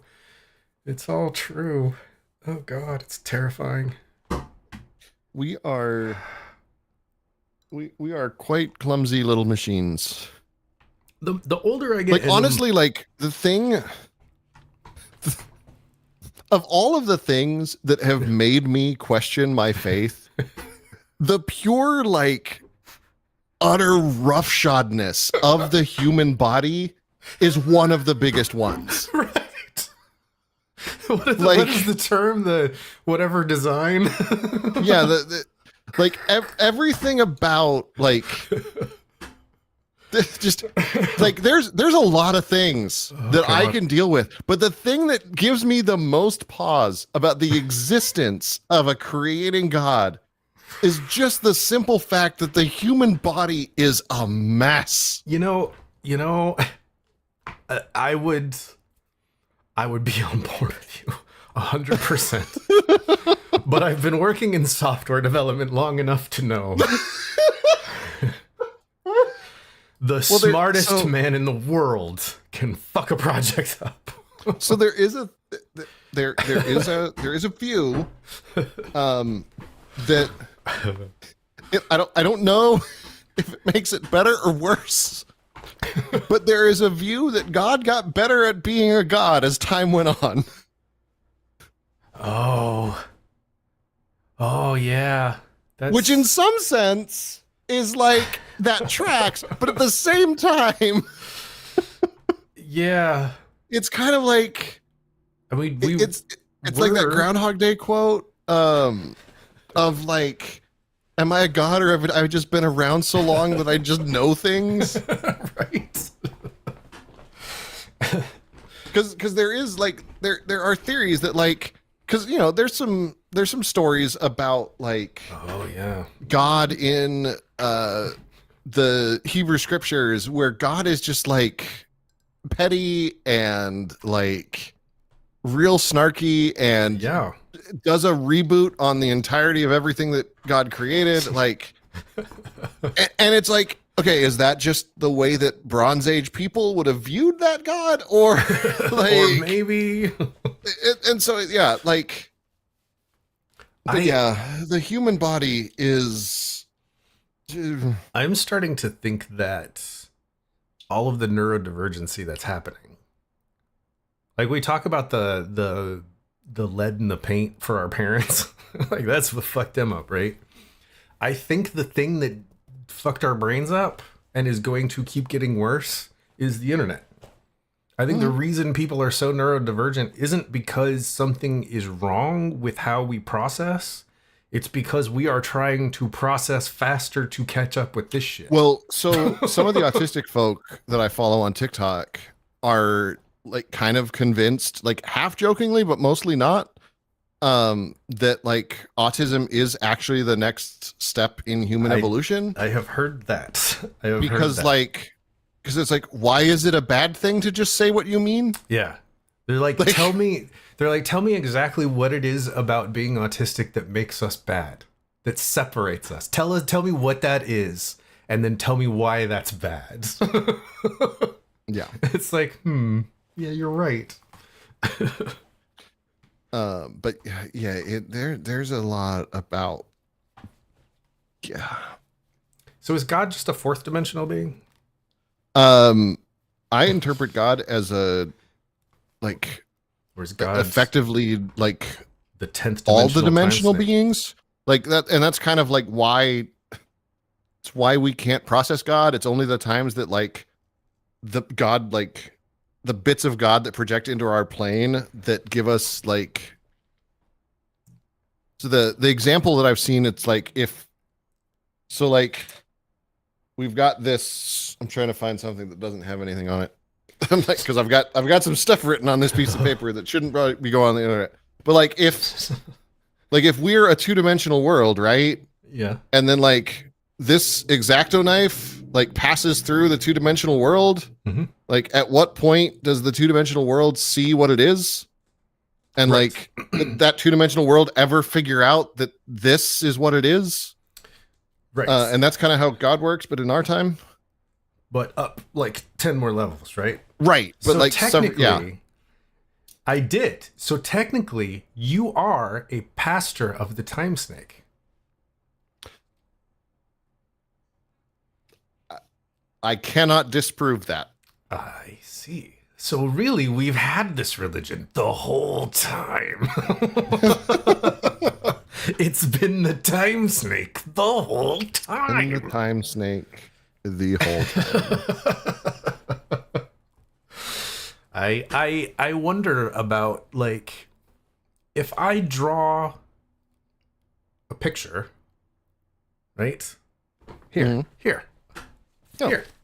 Look, I'll show a picture. I'll show you something. I have a question. Okay.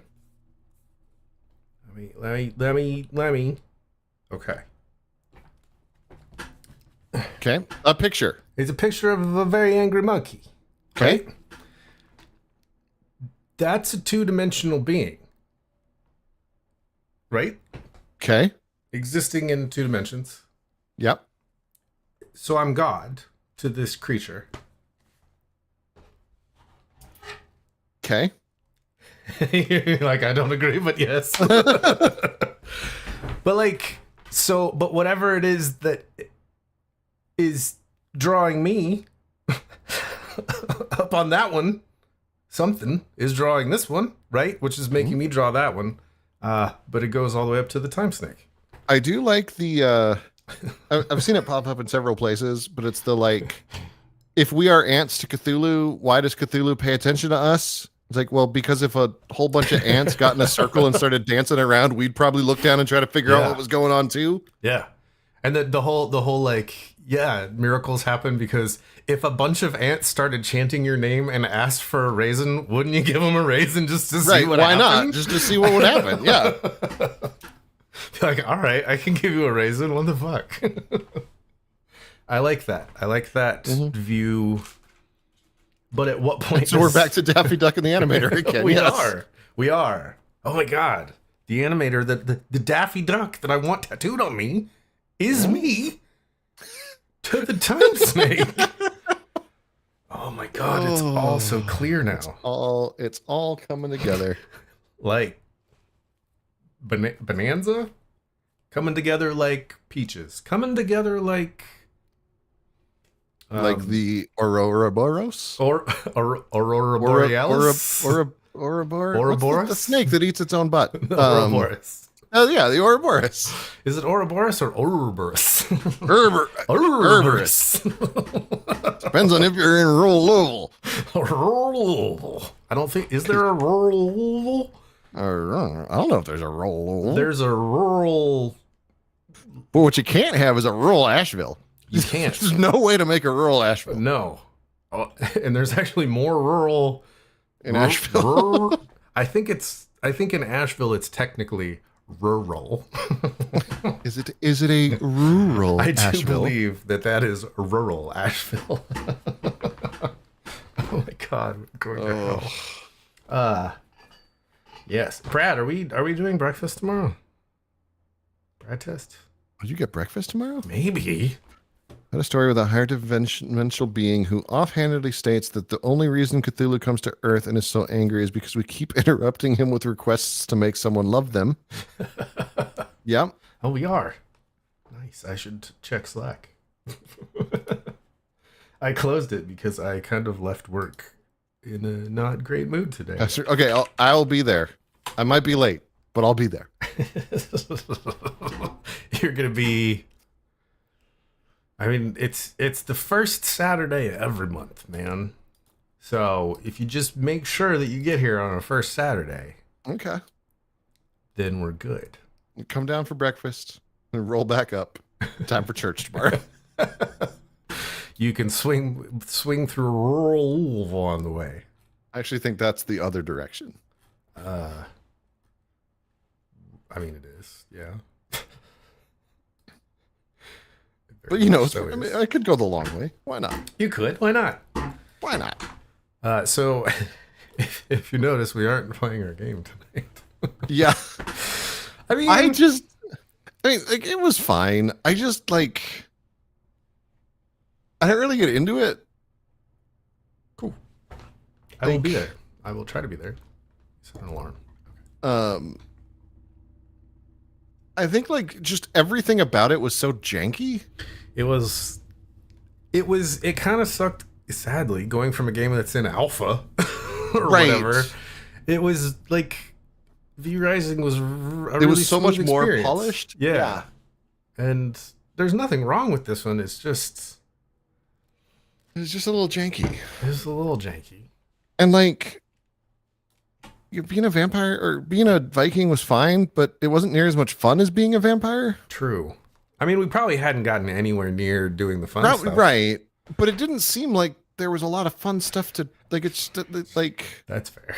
It really didn't seem like there was a lot of fun And stuff. really the fact that, like, it made me get cold. Like, we've talked about this before. Like, I don't want to play a game where I have to think about getting cold. Yeah. I have to think about getting cold in real life. Yeah. Those things, like, it's like playing a game where you have to wipe your ass. Like, I have to do that already. That's not something that I want to have to pretend to do. And it hurts when I do it. Like, dude, I don't need that in a game. Talk to a doctor. Stupid golfer's elbow. Oh, I thought you were talking about your butthole hurting. Forgot about the golfer's elbow. No, it's my elbow hurts when I try to wipe my ass. If you'd stop golfing. I know. All that golfing that I do. Golfing Pastor, man. Oh, thanks, Barlazy. I have missed them as well. I'm sure someone has made an ass wiping simulator. You know what? We need to make one because some of these neckbeards need to learn some shit. Can we also, like... That's awful.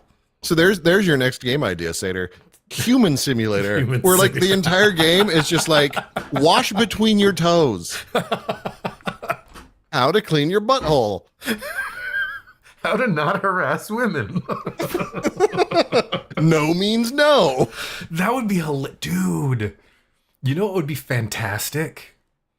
Oh God, this is awful. So there's a game that this guy made that's Russian roulette. Okay. You can only play it once. Okay. Or you can only lose once. Like you play like with Russian roulette. Yeah. So when you load the game, you load into a cabin and it's you and another person. They load in on the other side. And it's a real other person somewhere. It's like a multiplayer game. Yeah. And outside the cabin is the headstones of all of the other people who've died. Gosh. And so you play the game, and then once you lose, you don't get to play out. the game anymore. And you can't, like, once you uninstall it and reinstall it, doesn't matter. You can't play the game anymore. Yeah. So what the fuck was I talking about? I was talking about a game idea. We make a game about not harassing women. And as soon as you harass women. Yeah. Then you lose and you never get to try again. Right? Okay. And you should get an achievement in Steam so that everybody can see that you failed playing the game. And it'll be simple stuff. Like it's you and you're on the bus, right? And there's a girl across from you and she's got her headphones on. She's looking at her phone. And you just have to sit there. Yeah, the only thing you have to do is nothing. Yeah. Literally doing anything, you fucking lose. You have to just sit there. You talk to her, you lose. Yep. I like it. See how many people lose. Yeah. I like it. You walk into a room, it's nothing but women. Well, and you can have like... you could do this fun. Like, you could have appropriate situations. Like, if that, maybe like level 2, that girl gets off the bus and she like left her keys behind. Oh yeah, that's a good one. That's a good one. That's appropriate where you could try to like get her attention. Yeah. Like, hey, excuse me, you like left your keys. Yeah. And that's it. Yeah. Yeah, and you have to not just like run after them. Right. Like, this is not a rom-com. You don't run it like it'd be like fantastic. If you don't get their attention, like you maybe you go up to the bus driver and say, "Hey, somebody left this girl that was sitting across from me. She left her keys." And when it takes off, when the game goes viral, because it will, because why wouldn't it? We make a sequel, and it's the same game. The entire thing takes place in a nightclub. Ooh, I like it. Right. And the only way to win is to go home alone. I like it. Actually, no. The only way to really win is to drive everybody home yourself and stay sober. The only way to win is to be play. the DD. Yes. The only way to win. And honestly, like that would be a great that would be a fantastic sequel in and of itself, is just the designated driver game, where the way to win, all you have to do to win the game is not to drink anything but soda and water and just drive everybody home. Drive everyone home. That is it. And you don't even need to build in a driving simulator. It's just, if you get everyone that you arrived at the club with to your car at the end of the night, you win. I like it. I like it. This is fantastic. I like all of this. I would like to point out something that we did at work. I don't normally talk about like the kind of stuff that we do, but we launched something today, and I would like to show it to everybody. Okay. Because there's something I would like to talk to everybody about. I'm a little curious. I'm going to post it in chat.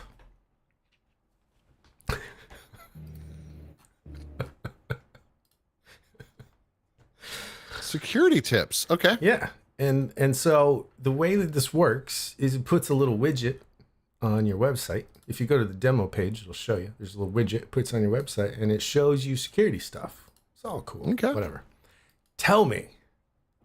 We've been talking about this. So how many of these are like use a password other than password? I mean, they're all pretty low hanging fruit, to be honest. Yeah. But like, tell me that the perfect tagline to make this thing go viral is not just the tips. You could do an entire ad campaign, right? Around stuff like just like, you don't need a whole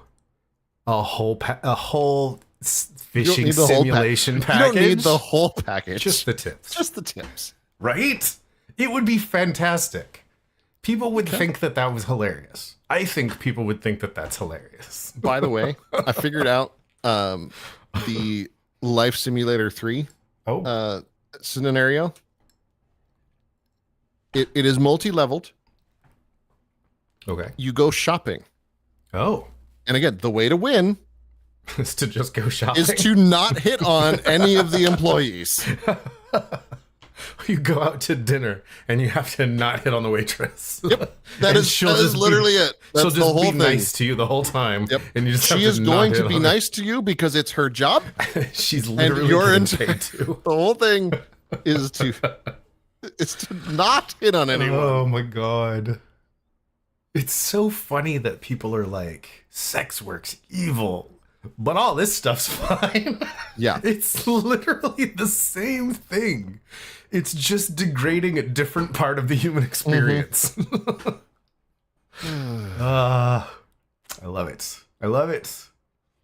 This whole planet is a mess. I've been playing Space Field. Star Space. How is the space Skyrim? I screwed up. The last time we talked, I said it was like Skyrim in space. I lie. I'm a liar. I'm a liar. Okay. I would like to retract that statement publicly. It is nothing like Skyrim. It is exactly like Fallout. Okay. It's exactly like Fallout 4 in space. Okay. So it's Fallout 4 in space. But it's not bad. I like it. A lot of people are like, I just went and played Fallout 4 because I like it better. But like I'm enjoying it because I like sci-fi space shit, and like Fallout's great. Don't get me wrong, I love Fallout, but like Okay, post-apocalyptic fucking Yeah. okay, here we go again. Fallout. Well, Fallout never changes. well, and let's be honest. Like Fallout, the first one, Uh-huh. it actually, oh my gosh. Fallout is Evil Dead. Okay. Fallout 2 was Army of Darkness. Okay. Fallout 3 was the reboot that missed the point. The reboot was good. I liked the reboot. But it missed the point. But it was going back to the Have you had any corpse launching bugs yet? Corpse launching bugs? Corpse launching bugs? I don't know what you mean. What is a corpse launching bug? I assume it's a bug that launches corpses. I guess so. I mean, that would be the logical thing. But the way my week's been, like, I'm not trusting it. You're not going hunting for corpse launching bugs? No. Oh. I will say, games like this, I enjoy them a lot. I love Skyrim. I put hundreds of hours into Skyrim, hundreds of hours into Fallout, all of the Fallouts, New Vegas. Like, I've played so many of these games. I'm actually curious. Okay, so I have no Fallout or Fallout 2 played time on Steam because I had those before Steam existed. Because pirated. No, I think I actually did buy those. I definitely did not buy Fallout Tactics, but I have since bought Fallout Tactics. I am sorry. Oh, actually, I might have that. I only have 42 hours in New Vegas, 65 of Fallout 4. That is totally fair, Barlazy. Actually, I saw there is a new thing dropping here that's going to be a big game changer for game development. And they released a demo of like what the in-game world looks like, and you cannot tell the difference between it and reality. It looks like you're walking through a zoo. It's crazy. I don't know why they keep doing that. Why? Like I don't want real life. But I want it to look real. Like, I want it to get to the point where it looks perfect. But the more real life. The more real it looks, the more real they make everything else. And then all of a sudden they're like, you're shooting an actual human being and it feels weird. I mean, it should feel weird, right? But it's a game. Sometimes you just want to shoot little pixels. Should we be just like, maybe part of the problem is the video games? I'm sorry, are you a 1990s mom? You are just complaining that graphics are getting too good. Yes. Because I don't want, but I don't want to feel like I'm hurting actual people. I want to know that when I'm murdering an entire village in Minecraft, as we know I want to do, that they're not real. And that it's okay because it's not real. Part of me wants to get to a point where video games are 100% real and immersive. And it feels like you are in the game, and then they relaunch Black or White. That'll be the end of video games. Yes, there will be nothing else after that. I genuinely think that the more real things get, the more the folk that have difficulty telling the difference between what is real and fantasy are going to have troubles, and it's going to have real world repercussions. Yeah, there actually is a video game demo floating around. It's a little older than this thing that I just saw, but it's a first person shooter, and you're a body cam, and it looks just like a body cam, and you're like clearing rooms, and the pistol is like tilting around the corner. I don't understand it. I don't understand how it's built, and that gets weird. Like, I don't know how I would feel about that. Like, I find myself, like, the games that I'm playing are now when I play my flight simulator, I want that to feel real because that's honestly, it's relaxing. Like, But wouldn't you want it to feel like you were sitting in the cockpit, yes, like that tactily would be touching great. everything? Yeah. But as soon as it gets in, but again, it has that whole like I'm keenly aware that it is not real. Do you want to hear the screams of the dying passengers as the plane goes down? Come on. I mean, ideally, that's not going to happen. But we have our bad days. And you should be prepared for the repercussions of your actions. But like that stuff I understand, like, yeah, you I get that impulse, but like I do have concerns about like if first person shooters get too realistic, yeah, then like what is that going to do to the folk that already have those issues that we're not dealing with? Because I mean, we don't need to talk about the horrific state of mental health for like the entire country. Yeah. And I don't think I will ever be on board with the idea that media somehow affects us. I mean, I guess it has to, right? In some way. But it feels like an old man thing to say. Right. And I get that. And I'm definitely not on the like video games are not going to make someone who otherwise wouldn't commit real world violence. Right. But it could desensitize someone who might already want to do that. Yeah.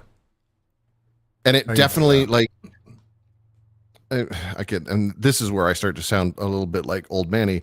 There were a whole ton of people that played that stupid McDonald's map and just had fun with it, like shooting up McDonald's in Quake. Yeah. But there's going to be those folk that don't. Who didn't want to be in a fight club when that movie came out. I mean, the ones that the handful of people who figured out that it was about being gay. Like, that's, yeah. I still, which was not me when it came out, by the way. Like, it was not. I didn't figure that one out until I was a lot later. It was a lot. There are a lot of people today that still. Yep. That is lost. I remember it being like underground fight clubs in Provo, Utah, were a big problem. Of course, they were in Provo, Utah. Have you? I feel like okay. So Reaper brings up actually a really good point. There is a good reason to have something that is realistic. When you fly a plane when you haven't slept for 40 hours. It's the same reason why you should practice, like why commercial airline pilots, they go into oxygen deprivation chambers so that they know what their body feels like when they're in that state. Right. Like it is a safety thing.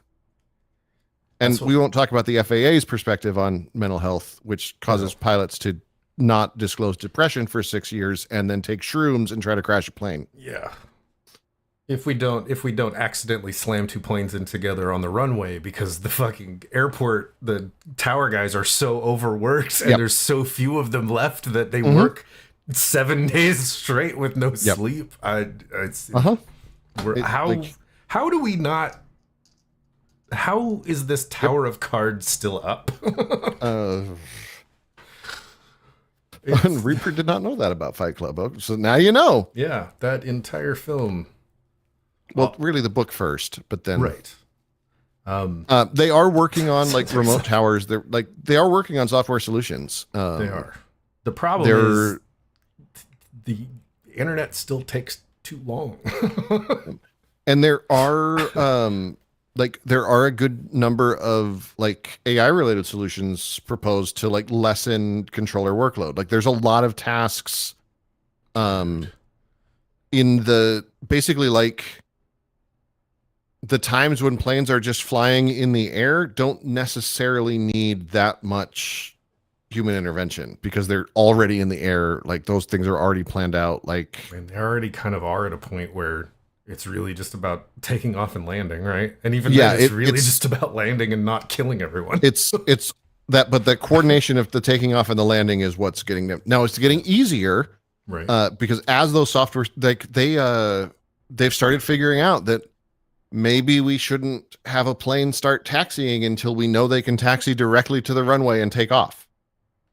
Like, so they're starting to hold planes at the gate with their engines off rather than lining them up on the runway. You mean putting them all out there with their engines running, burning fuel? Yeah, That's not a good idea. Yeah, exactly. Yeah. AI just helped the Beatles release one last song. I did see that. Yeah. The guy who created that software, I signed up for that when it was in beta. It's the software that everyone is using now to make these weird mashups. You can like mix stuff that's different keys and different tempos, and it'll like slap it all together for you. And he created a monster, man. Mm-hmm. Speaking of software, do you remember the programming language, the database language that I used to always complain about when I worked at the school district? Yes. The one that was called Progress and was definitely not progressive in any way, shape, or form. Yes. I found out that the company that makes that software is still around. Really? Because they run if anyone uses the school management software called Skyward, I've spent a lot of time hacking around the back end of that guy. Really? Oh, wow.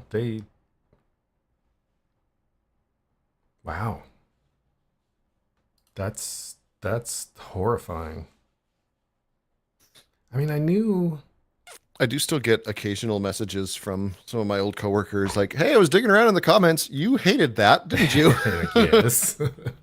I mean, I knew that progress databases were still a thing because they're like options in my database software. Well, Progress is such a nightmare. I hate it so much. It made me like SQL. I mean, SQL just has a really bad learning curve. Yeah. Once you learn it's so much better, but yeah. I was shocked to find out that like it's still in use in schools because everyone hated that program. And apparently everyone still does because they use it here. Yeah, that's terrifying. Like, I can't tell you. Wow. Yeah, they've got AWS services and stuff. That's crazy. Of course they do. I somehow didn't connect those two things. Like I remember you talking about it, and I know that it's there, but I hadn't connected that the two were the same thing. Right. That's crazy. Yeah, and obviously, like, Progress was just the back end, but like, I still have so I'm driving by the high school and I saw like sign up on Skyward. And I like had a trauma response. And I was like, "Oh, I did not know I hated that much." Wow.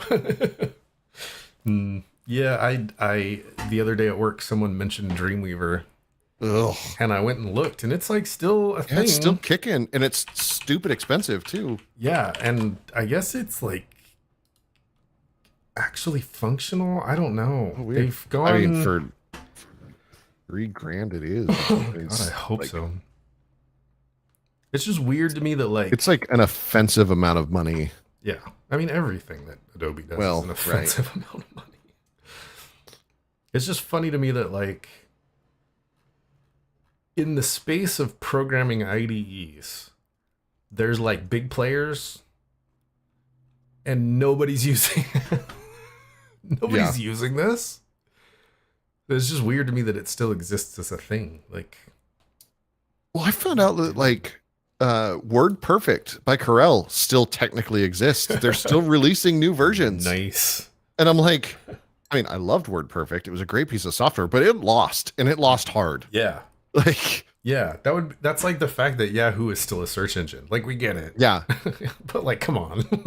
Any day now. You can just stop. So, although we'll see what happens with Google. Yeah, I mean, that's going to be a real interesting lawsuit. Yeah. No matter what happens, it's going to be real interesting. That's true. There's a couple lawsuits out there floating around right now that are like, this kind of stuff could really change like the whole future. Because the whole of the future. Like because they keep comparing it to like Microsoft when they were forced to recommend other browsers in Windows. Yeah. Which just was clumsy. Like, yeah. I'm glad they've just accepted that everyone just opens Edge to download Chrome. Well, have you seen the new thing? No. They're trying. They're trying dumber stuff. Don't even worry about it. You'll see it the next time if it's still there. If not, just pretend it never existed. That you don't need to know. Oh no. What happened? No, now I'm curious. You can't just drop that and then if you go to Chrome, like so many people. Let me make sure that the information that is about to come out of my mouth is correct. Okay.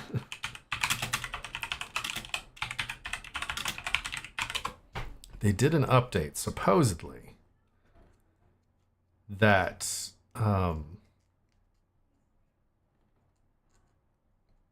so many people, they open Edge and go directly to Chrome to download the Chrome browser, that there's like a new warning that pops up and they're asking you like, hey, did you know that you can use this browser and you don't have to... Oh, okay. It's like, damn, like they're trying so hard.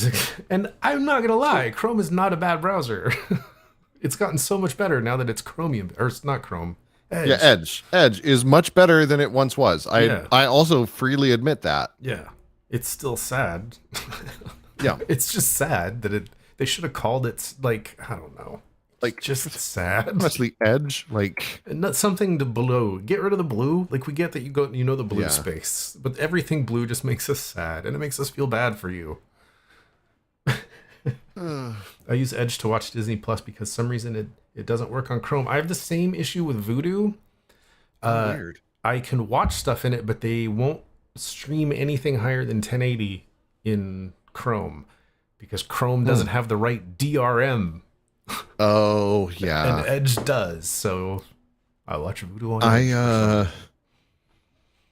I use Firefox at work to access like the church's stuff. So like I only log in to church stuff on Firefox, and everything else is just in the Chrome ecosystem. Yeah. Chrome is still winning. Like there's some little runner ups flying around right now. Hey guys, what if what we all really should be using is Opera?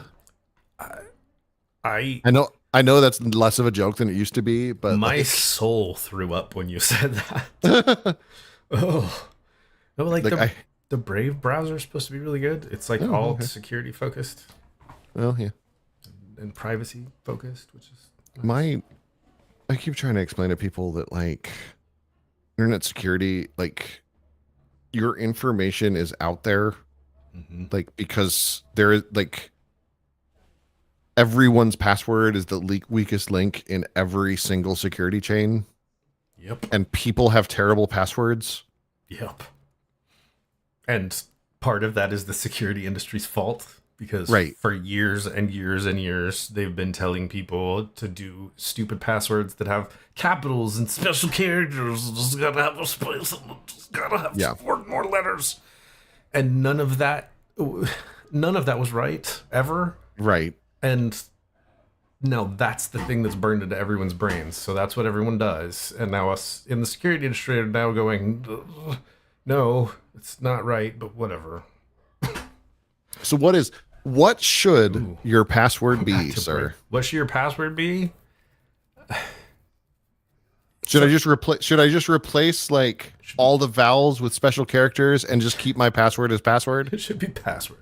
No, you should not be coming up with passwords. You should at this point doing something. It just all should just be like password generators, right? Yeah.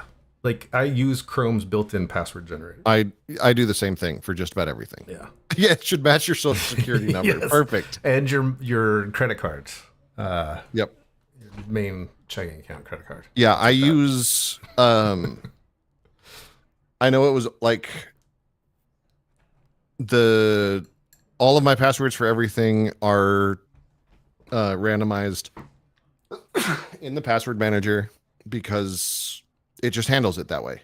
If you are going to use a password, like the cryptographically, the best passwords that you can use, instead of using like ARB17 capital this or that, it doesn't matter. You're never going to get enough characters that way for it to matter. So what you do is you type a fucking sentence. Right. Some short sentence, my underwear are at my knees, and just don't put spaces in it, or put spaces in it, who cares? And just know that that's your password everywhere, because you know what's never going to get cracked? My underwear are around my knees. That, like, I remember back in the day, like when dice words was a thing. Oh yeah.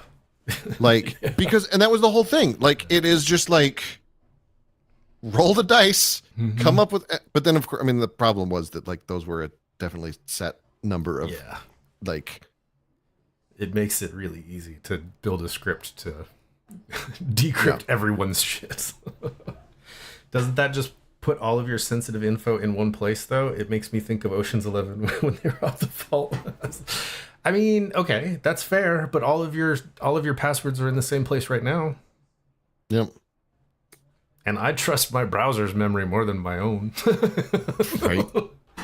Like, plus, is it better to have like all of that stuff in your browser where it's at least encrypted? Right. Or is it better to have it on a piece of paper, like on a Post-it note stuck to your monitor? Because I know so many people who have their passwords on Post-it notes stuck to the monitor. Depending, it could actually be better for them to have the Post-it on their monitor. If they have a password that is unique and has fucked them up enough that they have it there, then the security comes down to the security in the building, like physical That's security, true, and that may actually be better. But use the reset password every single time. I usually like my stuff that's important is behind two-factor. Oh yeah. Most of my stuff is set up to some biometric or like set up to my digits and stuff. Like, I don't really put passwords in things. I've got a lot of stuff that's tied to my thumbprint. I've got, I mean, basically anything like phone related is, if it gives me the option to tie it to my thumbprint, I did it. And then the nice thing is, like, that's also tied to Mrs. Pastor's, like, we each, because we know, like, we don't know what's going to happen to one of us. Right. We each have at least like one of our thumbprints saved on each of our phones, just in case. Yeah. And two-factor, but hands down, your password can be password. Just put two-factor on. Just turn two-factor on. That's it. Just turn two-factor on. You'll be fine. And make sure you keep I do up think with it's your so two-factor. funny because there are two schools of thought, and there are only two schools of thought when it comes to security. There is the I'm going to air gap everything and never be on the internet, which has been broken. Or there's you just do the best you can, because if your info is going to get out there, it's not going to be your fault. Yeah. It's just everything that you put on the internet is on the internet. Mm-hmm. You just got to hope you don't get you don't click the thing or do the stuff. Well, it's like we were talking about on Discord earlier today. It is knowing that like bigboobs69.jpeg.exe is a virus. Right. And syswow64 is not. I'm interested to see what like phishing looks like in 50 years. Like what'll it be? So much of it now I've noticed it's sharing photo albums. I've gotten a lot of those lately. Yeah, that was a new one. We get them all the time where we get these emails from our CEO. Oh yeah. And they'll be like, "Hey, I just need you. Can you shoot me your phone number real quick? I just got to ask you a quick question." Well, those go around in churches too. It's hey, this is Pastor so and so. Don't call me, like I'm in a meeting. I'm in an important meeting, and so just text me. But could you get me a bunch of gift cards? Yep. Like the number of times we've had to put out announcements that are like, Pastor Mike's not going to ask you for random gift cards. Right. Well, I had someone try to scam fish me the other day. Really? Oh, was it a good one? Or was it just boobs? Boobs. Click the boobs. Could you click the boobs? You should click the boobs. Really? You should click the boobs. I'm interested. Weird work shit, but like, I had to do some digging into how the internet flags stuff as phishing. Like, Okay. you know, when you go to a website and it shows you that big red screen and it says, "Hey, don't click on this." I had a guy at the mall try to sell me his mixtapes today. I always feel so bad for those dudes. Like, I know I shouldn't. Oh, yeah. Like, just $10, man. I just want to try to sell some CDs. But I have learned that very quickly our browsers are going to be processing all of that on its own. Oh, interesting. Which is terrifying to me. Well, I remember when I learned that like those stupid like CAPTCHA things, like they're not like that. Basically, they're like looking at your cookies to see if you look like a human. Yeah. Yeah, there's CAPTCHA that you don't even know about that's being used. Yeah, I've got them on several of my websites. Actually, Yeah, the like invisible CAPTCHA. that Yeah. you don't even have to do anything anymore. You it just does it. Yeah, what's up, and Andy? hey, Andy. The African Prince. Yes. Yeah, they're slowly shifting to. It will be your browser looking at the information in the DOM and making a judgment call on if it's fishy or not. Interesting. Yeah, which is very interesting for me because Yeah, that is like right in the middle of my wheelhouse and might end up putting me out of a job at some point. I had someone text me as if it was the wrong number. Oh, She was yeah. looking for her friend, and when I informed her that it was the wrong number, apologized, and then after a little bit, asked if we could get to know more of each Yep. other. Oh, yep. I've got that one. I have like, let me just pull up my spam texts. It'd be fun to see what all's in here. All Yeah, I right, had so- someone, they hit me one night with something random like that and I ignored it. And then like 3 days later, they did it again and I ignored it. And then like a week later, they did it again. And I was like, all right. So we got the USPS package has arrived at the warehouse and cannot be delivered due to incomplete address. Dear Sir, Madam, same message. Postal notice, same message. Elevating your brand. Medicaid has expanded your benefits. Political one. Sell your house. USPS package. Political. Does your business need a mobile app? The ones I love the ones that obviously troll who is data. Oh yeah. And just tell you how bad your website is and how they can make it better. Yeah. I love Like they're those. negging you into trying to use their services. I love it because I'm like, I would talk to you, but I know for a fact you don't know me. You don't know my website. Yeah. You've not even looked at it. Can we meet tomorrow and play? Oh, this one might have actually just been Reaper. Can we meet tomorrow and pally golf together? Oh, yes. Absolutely. He wanted to pally the golf with you. Hi, Mahir. It's Evelyn. When are we going to yoga together? Oh, nice.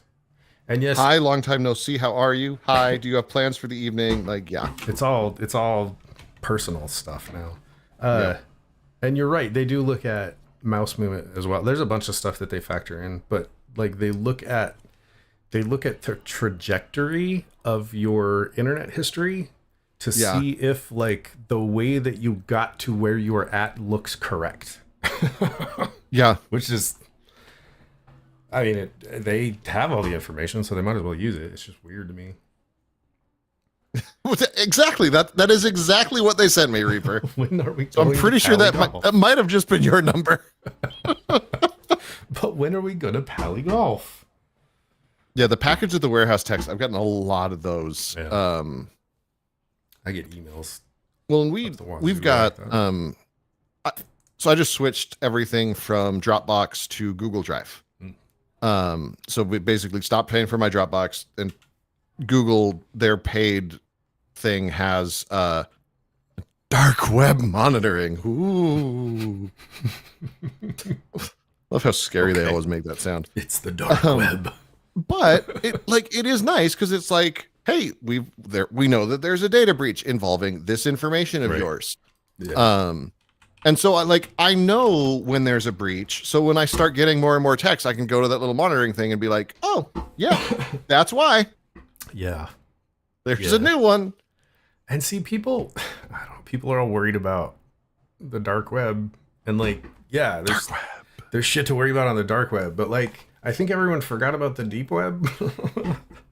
Well, and like there's more shit of your sitting just unindexed out there in the world. I mean, half of it is indexed if you know how to Google dork, right? Honestly, like Google your name and you can find out a ridiculous amount of information about yourself. Do you know what Google dorking is? No. So you can search Google. There's flags that you can put into the search bar, right? Mm-hmm. So like you can tie your search down to one specific website, for instance. Yep. Well, did you know you can also search for specific file types? Oh. You can also search for specific file types that contain certain words. Interesting. Like password. Or API token. Yeah.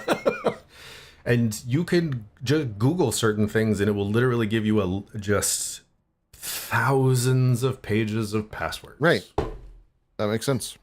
Yeah. It's like, okay. I still remember, it was a couple of years ago. Like I got a phishing email on Pastor at thebunker.net. Oh. Ooh. And I had a moment of panic because I'm like, oh, I know this isn't anything, but I should probably change that password just to be safe. I don't think I'd changed it in a minute. And I went to try to change it and I couldn't. I remember this. Yeah. And I'm like, hey, having this issue that has been a forward for a decade at this point. But yeah, that's not even an email anymore, man. No, it is just a forward. And there is no password to have been stolen. And you were genuinely panicked. And I was like, no, you're fine, man. No, it was not a panic. But it was it is weird that I can't change my password to this email that I know I have. Yeah. But then once you said it was a forward, I'm like, right, we did set that up. And it had been for a long time, long enough that I forgot. Yeah. you didn't know. It wasn't that you didn't know because you didn't know. It was that you didn't know because it had been so long. I had forgotten. Yeah. The internet. The internet. The internet is for weebs. But it is fun now when stuff like that comes in. It's like, I've got your password, and you're like, no, you don't. Right. I have two people in chat actually that I can leverage. So you know the app that I talked to you about that I was working on. I was all excited. The app that I spent probably 200 hours on so far. So I'm scrapping 80% of it. Okay. Because the package that I was using to turn my website into an app is not going to work in time. It's not ever going to be done, I don't think. So now I am looking at different ways to build apps and trying to figure out the best one. Okay. And I'm leaning towards this. So there's basically 3 choices. You can build it in raw code for whatever device. Yeah, which is it would be certainly a thing to do. It would be a phone app that would iOS and Android that would tie into a web API. And raw code would certainly be the fastest. Yeah. So there's but I would have to build it twice. And it's and those languages suck. Yeah, you could write something in assembler, but no one wants to write in assembler. Well, yeah, and Swift, I could do it, but I don't want to build it twice. And I can do it in a way that I could build it. What I was doing was building it in the same language that I use every day at work. Right. And which wrapping makes it up no in sense. Thing. Yeah, but that's not going to work. So I've used abandoning plenty of websites that basically are just plenty of apps that I have basically are just websites. Yeah. And that was the original idea, was to just build it once and deploy it everywhere. and whatever. But the website that I'm building, like the infrastructure and the back end and how all the data is connected, I can still use. It's just the front end that I'm not going to fuck with for now. The way that I'm trying to build it is not working, and it's making me very angry. So there's that option. You can build it in the 2 languages of the individual phones. And then there's like a handful of options where you build it once and can deploy it several places. Okay. And that's split into 2 categories. You can build it to just phones, right? There's a couple languages that deployed specifically to like iOS and Android. But they don't really do anything for like the web, a PC interface. Yeah. Right. And then there are things like Discord, right? Discord is the same app deployed everywhere. And right. Yeah, I've noticed that actually. Yeah. And now that I've installed the actual app on like Linux and Windows, and it is the exact same code base deployed across all of it. Yeah, because every time it downloads a whole bunch of nonsense, whether you install it as a snap, as a it's literally like the same thing that's running on the website. You are downloading an installer to do the thing. Yeah. So that's probably where I'm going to land. Is building it in one of those. And the big dog in that space is called React Native. And it is a JavaScript based thing. Sounds racist. Maybe a little bit. Would the app be more likely to be used on mobile or desktop? I would guess mobile. I'm thinking mobile, but I do think that like I would use it mostly on desktop. But I know that I am like a weird use case, probably. Well, but I'm knowing what I know of the app, I know that the person I know that would use it would use it on mobile. I think a lot of people would use it mobile or like tablet. Yes. And that's what I want to build is I want there to be a bajillion different ways to input stuff into this. Like there's going to be a taskbar app and there's just to be a bajillion different ways to input information into this app. And then where you want to mess with the app is kind of up to you. If you want to use the big boy interface on a desktop, cool. If you're fine with the little interface, then that's cool too. Because like I know I would use it on a desktop, but like I also I'm not who the app's for. We're fucking wired nerds. Yeah. I have 2 monitors and I'm considering adding a 3rd. I'm considering buying one monitor that's this wide. I've actually I like being able to like borderless window on one monitor and then like I almost pulled the trigger on it last night. I have a monitor sitting in my Amazon list. I have been loving so my monitors are G-Sync compatible. Mm-hmm. So I love that like I can borderless window it and then it'll just like adaptive that refresh rate and then leave the other one alone. Yeah, that's nice. This one is the width of 2 anyway, it's the width of 2 full monitors, but it doesn't have a stripe in the middle, but you can actually hook 2 different computers up to it and it will split the screen and stuff. Nice. Like dope. Like on the monitor? Yeah. Oh, so that's like, cool. You can have your computer plugged in on one side and like your PlayStation plugged in on the other if you want to, and like play games while you're So if you're sitting in a meeting and bored, you pull up When I was coding, I loved having like 2 horizontal monitors and 1 vertical monitor. Yeah, the vertical monitor's nice. A lot of the guys that I work with use vertical monitors. I don't like them as much, but I use the stuff in the side of my IDE, and most of the guys don't. So they collapse everything, and I'd actually keep all my shit open. So you kind of end up having what seems like a vertical monitor. You just have. Yeah. See, and the interface that we used was basically like a text editor. So like it worked a lot better on a. I'm doing that more and more. Like when I'm working on my project, I work without the sides because I don't need them as much to dig around. I know where everything's at. But at work, I have to have like structure. I get lost. 3 monitors. I am not disappointed. Yeah. Please tell me you do not have the file tree open. Sometimes it depends on what I'm looking for. You have to forget. You have to forget everything you know. And remember that, like, there are certain files that I can't search for by name because there's a file with the same name in 7 different locations. And I don't like trying to dig through the Shift P thing to find stuff that way.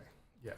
I when I'm working on my stuff, that's how I work. I can't at work because their code base is dog shit. And also your brain is weird, so it is a little weird. It is a little weird. I totally forgot. Oh, but this thing. So there's also this new thing called Flutter. So React Native was built by Facebook. Okay. So it has a little baggage with it, but it is like the dominant thing. It's been around forever. Flutter's the new guy in town. So and is its logo a butterfly? No, it's not. I feel like it should be. It should be. It should be. I think it's a weird little blue square thing. Oh no, it's like a Flutter. Build apps for any screen. Flutter.dev. Oh, it's a weird like thing. It is vaguely insectish. Yeah, kind of could be maybe something. Multi-platform. Oh, it's an F on the side. Oh, it took me a second there. Yeah, it's totally an F. Okay. I have heard about Tori. Isn't that the stuff they put in energy drinks? Yes. Yes. It's also what else? What is it about? There's something else with taurine and animals. There's some animal that cats. The reason cats have to eat meat is because their bodies can't create taurine. Oh, okay. That's why I think dogs are the same way. I think most animals can't produce their own taurine, which is why they eat meat. Anyway, Flutter I've been looking at because it's like gaining a lot of popularity really quickly. And it's been around long enough that it's got a little bit of a iOS and Android, web, desktop, embedded. Wait, why is that a Google Home interface? Because this was designed by Google. Ah, okay. And so it has that baggage attached to it. Yeah. So it's one baggage or the other. I mean, I trust Google's baggage more than I trust Meta's baggage. Yeah. And this one, there's a couple dev-oriented things with this that are going to be better for me. Like, it comes packaged with everything that you need to build something out of the box really quickly. If you're in China, read using Flutter in China. Yeah, it's a little different. A little different in China. There's, that Google baggage you were just talking about? Yeah, that's the one. That's where most of it comes from. Yeah. I need to get that. I don't just seeing the installs, like seeing that screen there. Like, I need to get a Chromebook. Like, I've not done enough with Chrome OS. And I feel like it's just Linux, but dumber. That's actually a really good way of putting it. I never found a use case in my life for if I was just like going to school, right? Right. Then a Chromebook would make sense for me. But when I bought my new laptop, I needed something that could run like audio processing software. So I needed something a little bit beefier, which still weirded out that I have a 1920 by 1200 display in that computer. That is such a weird. It's such a weird. Yeah. Like, I haven't come across a 16 by 10 in a laptop since like the olden days when they didn't know what they were doing. Yeah. Like, that's almost what mine is right now. And this is like a weird, wonky, huge desktop monitor. Yeah. And that's the ratio that it's at. And I wonder if it's because I upgraded to the touchscreen and they were just like trying to maximize cover space and like that's what fit. Probably. But yeah. It's a weird I'm loving the touchscreen, by the way. Like, I thought that was going to be so stupid, but I use it all the time. You're going to end up fingering everybody's laptop from now on out. 100%. You have no idea. I went from a touchscreen monitor to a MacBook Pro. Oh, yeah. My MacBook screen had fingers. It just, because I was so used to just spinning. I never used, why use the touchpad? Because, you could just poke the screen. Especially, surfing the internet. And sliding pages and stuff. I am a MacBook little bit screen. regretting not getting the one that like where the screen like flips all the way around. Those are pretty cool. That's But what my work laptop is one of those. I wanted to get. I thought about it, but I'm just like, no, I'll just go with this one. Does open flat though, which is nice. That could be helpful. But I've been pondering buying a Mac, oh yeah, like a real Mac, like probably a Mac Mini. iMac Mini, Mac dude, Mini. I love Mac Minis. The thing is, so I want a terabyte of space because that's Okay. just I'm going to be doing What? audio. Hold up, we're doing this. Okay, are we going to Apple? We're going to Apple. Okay. All right, Mac Mini. Yeah, and I'm gonna go to a different product Okay. and build it in this different product. Because I have been impressed with Mac Minis since they first came out. Like I have told so many people, like in churches especially, like if they need something to do like their live stream, get a Mac Mini. Yeah, 16:18 ratio. That is the weirdest monitor I've ever seen, and I kind of want one. That is a Square. It's a big square, dude. It's a huge square. It's so weird. Okay, so you're gonna want the M2 Pro. Like I'm already confident of that. And I'm gonna take the cheap one over here. Where's the like bill? Okay. And then 32 gigs of RAM. Got to do that. M2 Pro. You don't need the like mega one. You can just have the 32 gigs RAM, 1 terabyte SSD. Yep. Don't need any software. I'll deal with all that. No one needs 10 gigabit Ethernet. You can't get that unless you're in a university. Yeah. Pre-installed software, no. All right, so this one's looking at 1900. That's not bad. So for $21.99, they do this. Fucking Apple, man. They're so good at this. God damn it. They price their stuff so well that the tiers, you go from the stupidest, dumbest, cheapest thing they have to instantly wanting the most expensive thing they have because of where their pricing tiers are. It makes me insane. They're geniuses. Because for $21.99, I can get a Mac Studio with the same specs. Only the low-end processor, right? And then you're like, well, shit, but it's just $200 for the next processor up. And now I'm spending $3,000 on a fucking computer that I don't need. Yeah, exactly. They're so good. Oh, damn it. But like if you were making like, because I mean it all depends on the use case, right? Like if I was like my laptop, I think I only got 16 gig of RAM because I don't need more than that. Right. And like, I'm not doing RAM intensive stuff. If I was just doing web development on it, I would absolutely go for the lowest. I would be getting the cheapest MacBook Pro or the cheapest Mac Mini that they make. But if I'm going to get one of these, then I might as well do some audio shit with it, right? These things are supposed to be amazing for audio. So I need space because audio takes up fuck tons of space. Mm-hmm. Well, but for audio, like you're going to offload a lot of that to a regular drive anyways.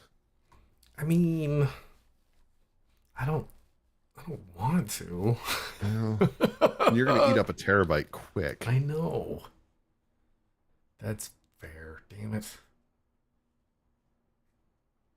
Well, because like if you were building a PC, like what I did like when I built my desktop, I will tell you what I did. I've got a 1 terabyte M2 drive, a 2 terabyte like just regular SSD, and then a 4 terabyte like hard drive. Right. And I'm not using most of that space, but I knew that like I wanted my OS and a couple things on the good drive. It is absolutely bullshit that they still do the 512s. Oh yeah. And like some of them, that's the highest you can get. The low end Mac Mini, that's the highest, the biggest drive you can get is 512. Although I have noticed, I had a 500 in my old laptop, and when I switched to Google Drive and the way that they do streaming for the storage, I never came anywhere near close to filling that up. Really? But again, I wasn't doing like production on Right. it. Like, Yeah. And I have my laptop. I have my MacBook Pro, and it's a tank. The problem is when I'm working for long stints, I have it plugged in the entire time, and it'll sit plugged in the Right. entire weekend, and I'm already burning through the battery. I'm just like, shit. that doesn't happen near as much anymore. It doesn't, but I don't know what it is, man. I go through Mac batteries like Okay. butter. My phones do the same thing. It's because I plug them in all the time. Oh, Like at night, I set this phone's actually the best one I've ever had. Is the iPhone 13, I think, okay. because they finally figured out in their operating system how to slow the charge up. Yeah, Android's done that for a couple generations now. God. If you Makes set such an a alarm on difference. your phone, it'll slowly charge it so that it is fully charged when the Yeah. alarm goes off. Yeah. It took them so long. So long. And yeah, of course, Android had that one. Yeah, Android. Of course they did. Of course they did. So yeah. What did I get for my? Yeah, sorry, I take it back. I got 24 gig because Lenovo solders most of it, and I'm just like, Right. I'll throw an 8 gig in. If I need to throw another 16 in, I can just replace the 8 with a 16 later on. And that's the problem with this is their shit's all ran together. Like the RAM is part of the processor. Oh, right, because they have that whole weird new architecture. Yeah, so you can't upgrade any of it. Yeah, it just is what it is. Maybe hard drives. I bet you could upgrade the hard drive. I don't know. You can in a mini. I don't know. The minis are weird. I bet I could get in there. Well, I mean, I don't know if it would work. you could try hard enough. But like, I don't want to spend $2,000 on a computer that I don't really need. Yeah. But the Mac So if you Mini, did- if I did the Mac Mini and I just did an M2, yeah. because the M2 is still going to be better than what's in my laptop. And even if I just Ugh. Okay, like I can see where you can offer a 512, but Right? offering 256, Yeah, that's just insulting. yeah. Like that's And actually, I don't think with this processor. Oh no, you can now. Okay. okay. So you can do. So I'm looking at this one. So You if can we do the. Also, can we talk about how they want $400 for a 1 terabyte SSD? they want $200 for 8 gigs of RAM. Like their prices are ridiculous, dude. Yeah. I could build. Maybe I should build what are they? A Hackintosh? Can I build Oh, a yeah. Hackintosh? That'd probably be half the price. Well, that's harder now because they have their own CPU. Like it was easy in the Intel days. There has to still be a way to do it, right? Would it be worth it though? I had one for a while. Is and a it was such Hackintosh still pain worth the it in ass. 2023? It was such a pain in the ass. to go on. M1. Yeah. Damn it. All right. So if we take the cheapest Mac Mini, we bump it up to 16 gigs. We won't go all the way to 24. All right, still get the 1 terabyte storage because that feels like Yeah, that feels like something. But unless you have the right cloud storage, like you need a terabyte. I do have fuck tons of storage though, just not. Oh yeah, how does Synology do its cloud storage? I mean, you can set it up pretty easy. It's just Well, like yeah, because Google- it's just a network drive, yeah, it's just like Google Cloud. You can set up the same interface and everything. right? I thought about that, but even with just the It's- media that we have on that, we've already eaten up half the drive space. Yeah. And those NAS drives are not cheap. Yeah, either, it's basically become our media NAS. which is fair. Yeah, at some point I'll upgrade. But I threw Docker on mine, and it's been good now. Like, I had Docker. I had a couple VMs spun up on Docker on mine, but I didn't like the fact that it made having a VM up and running made the NAS never sleep.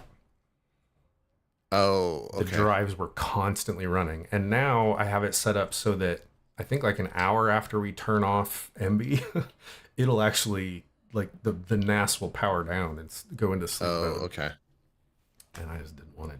Yeah, that makes sense. All the time. I bought good drives, so I'm not too worried about it. Like, yeah, I did too. And but yeah. if a drive, and those platter drives last forever, man. Like those NAS platter drives. If I'm being honest, the only reason I really care is because it sits in the living room and is noisy. Oh, okay. That's a different story. I don't even really care about the drive health. It's just noisy and makes me crazy.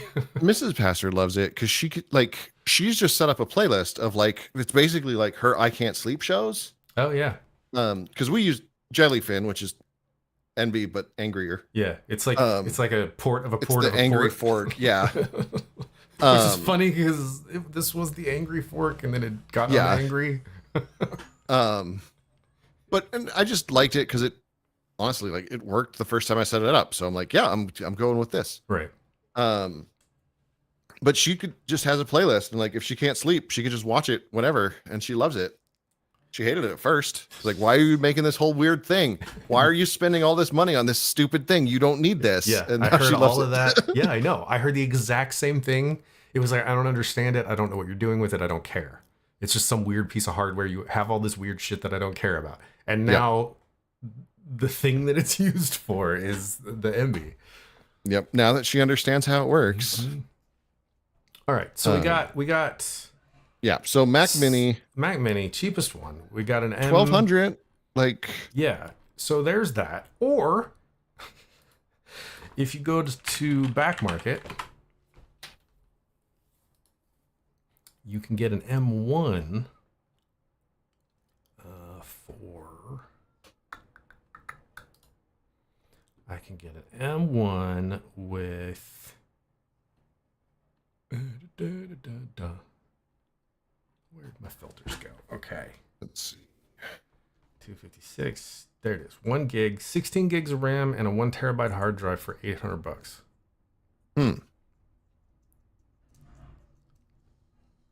Like that's better. That's certainly better. Let's see.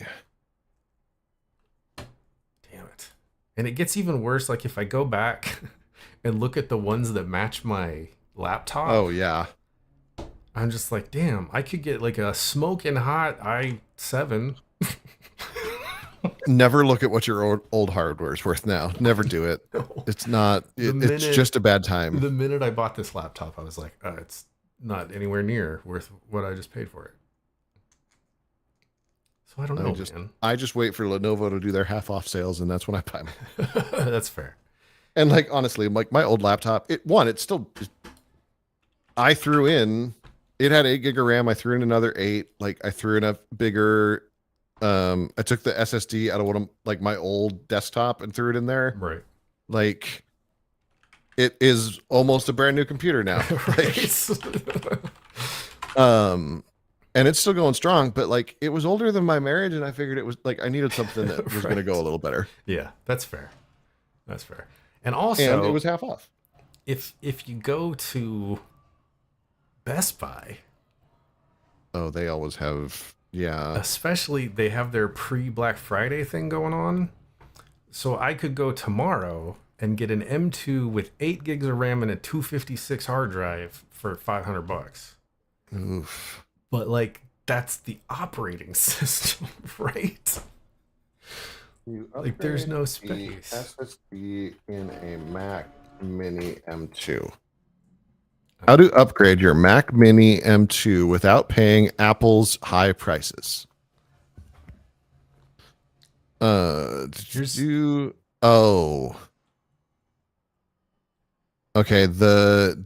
everything's soldered. Yeah, I kind of figured.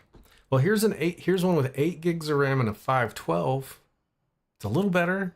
$700. You could work with a 512, but like that 8 gig of RAM, that's. And here's the thing.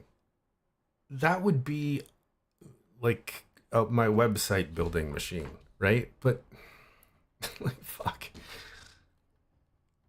It's still weird to me actually that they're selling 8 gigs of RAM. That doesn't seem like a lot of RAM at all. Yeah, and see, once you get into like, oh, that's an M2 Pro. Never mind. M2. And these are the two. They have these two on sale for Black Friday. Yeah. And the rest of them are all regular price. Right. Fuckers. The two that nobody actually wants. Yeah. Which is why they're on sale. Of course. Of course. So I don't know. And then I get this far into this whole thing of hyper focusing on this for the week. And now I'm so burnt out on thinking about it that I don't even want a fucking Mac Mini anymore. Yeah, I get that. Which means I'll probably end up buying one next weekend. Yeah.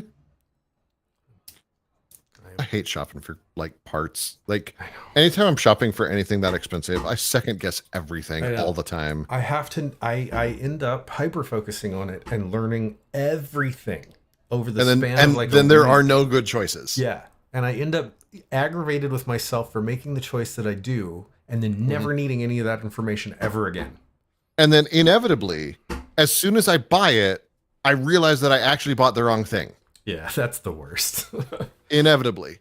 Are they still hiring for a project manager? I don't think so. I think they're trying to figure out what they're doing.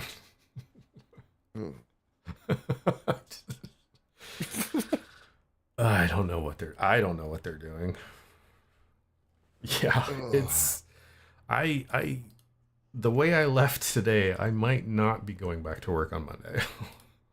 It wasn't great. I took all my shit home. I took my keyboard and my mouse home, and that says something. Oh, dude. Oh, I didn't realize you just like, I thought you just like took your knickknacks. Like, no, I packed up everything that I own and brought it home. And it just got into an argument with a guy, and he said some shit to me that he shouldn't have said. And like, I've gotten an apology, and it's not even his fault, right? Like, I didn't even need an apology from him because like I knew it wasn't him. It's just we're so fucking frustrated with everybody. Like every one of us is so frustrated with how everything there is right now that we're all snapping at each other. It just sucks. But we'll see. I have a dope ass job interview. You should do well. I mean, should do what we do to the dog when the cat antagonizes her. What's that? Dose her up with CBD. I don't know what you're talking about. Like, I mean, I've been I've got a job interview Wednesday, I think, with a startup that is looking for like me. Like what they're looking for is my stack and my skill set, like on the nose. And so we'll see if that works out. That could be dope. I might have a mild connection with a company up here that I told you about. Hell yeah. PHP 4. Oh, damn, that hurts, man. That hurts. Hey, speaking of, you're not wrong. I finally found out why my websites wouldn't upgrade past PHP 7. Oh, your WordPress was old? No. Oh. No, their server was. I was on too old of a server, and they were like, "Oh, yeah, we can fix that, no problem. We'll just move you over to a different one." So I'm on 8 now. Did you get to PHP 6? We're actually running on 8 now. That was as soon as I started there, I would not shut up about it until they until it finally went into life and we had to upgrade. Fucking idiots. Yeah. Of course, now I need to actually contact them again because all of my Let's Encrypt certs are still technically live on the old server. So they keep throwing me errors. Oh. It's just annoying to get that many emails saying, "Hey, your certs don't work." Yeah. So I just need to email them and say, "Hey, could you pull those certs for me? Because they don't do anything anymore."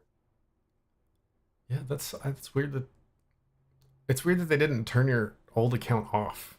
Well, they did. Like they turned off my access to it, but they turned off your access, but they didn't turn the account off, which is weird. Yeah, like the account's still there. I don't know why. That's weird, but whatever. Yeah, I fixed it on a different website, so I literally just need to like. I just looked behind you on your shelf at your books. Oh yeah, and for some reason, in my head, I thought that was my shelf on my video. Oh, that's weird. And I was like, what fucking books are those? And I was trying to figure out what books were on my bookshelf. And it took me way too long to figure out that I was not looking at my bookshelf. I got Lego Bible over there. I got BattleTech stuff over here. I got the BattleTech books here. Hitchhiker's Guide to the Galaxies right there. Nice. Dune is behind me. Dune is here. Yeah. It takes up all of the things. Yep. Even the ones that the sun made weirder. Notice weirder. I said Thank you. I mean, to be fair, the first book. What you said was the sun made it weird, which is true. not true. Which is not true. I hold on. What I said. Hold on. Where did I put it? I gotta find it because I wanna get it right. That's fair. What I said was before he went a bit horny. And his son made literally everything weird. Yeah. And like that is. And I was adding weirder. Like I was definitely like including that yes, he did make everything horny. Yes. But the son made it hornier. The son made it really weird. Like he just straight up made it weird. It was like all the people back when Forrest Gump came out that read the book after seeing the movie. Oh. And got to the part where he went to Mars and was like, what is happening? Yeah. found a couch in a cornfield and fell asleep on it and woke up on Mars because it was actually a spaceship or something. What? Yeah. Sometimes you oughtn't read books. Clip it. Sometimes you oughtn't read books. I like that. Just like that too. Yes, I like it. I think I'm burnt, man. Yeah, we can call it. I'm good with that. This has been a day. This has been a good. Yeah, I feel better. Good. Wait, are we supposed to believe that we would send Forrest Gump to Mars? What the fuck? Right? Yeah. He when he's doing his run across the country, he runs into a cornfield and gets tired and falls asleep on a couch that he found, and he wakes up on Mars. Or that's what I've been told. I never read the book. Let's see. Based on the 86 novel, title character reveals adventures, college football, critical reception. Forrest Gump goes to space with an ape called Sue. Oh. There it is. He went to space with an orangutan called Sue. Okay. The screenplay differs from the book in some elements. It does not identify Forrest as a person with savant syndrome. It sanitizes his sex life and reduces profanity as expressed by Forrest in the book. The movie took some of the rough edges off of Forrest. He had envisioned the character being played by John Goodman. Wow. It does not include Gump's time with NASA nor other careers such as boxing. It dropped his time with the cannibals and the ape named Sue. I love it. I love everything about it. Yeah. We are weird. 2 weeks now from the next stream? I think so. Oh, wow. Apparently, the book ends with him, Dan, and Sue moving to New Orleans together. Nice. After he's roped into running for the Senate, but is forced to drop out when the media uncovers.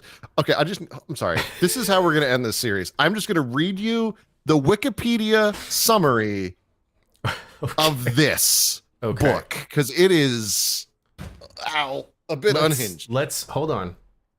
2 weeks? We doing 2 weeks? Yeah, 2 weeks, I think. 17th? Sounds good to me. It's between that Veterans might Day? change depending on how Mrs. Pastor's feeling, but I think we should be good. Okay.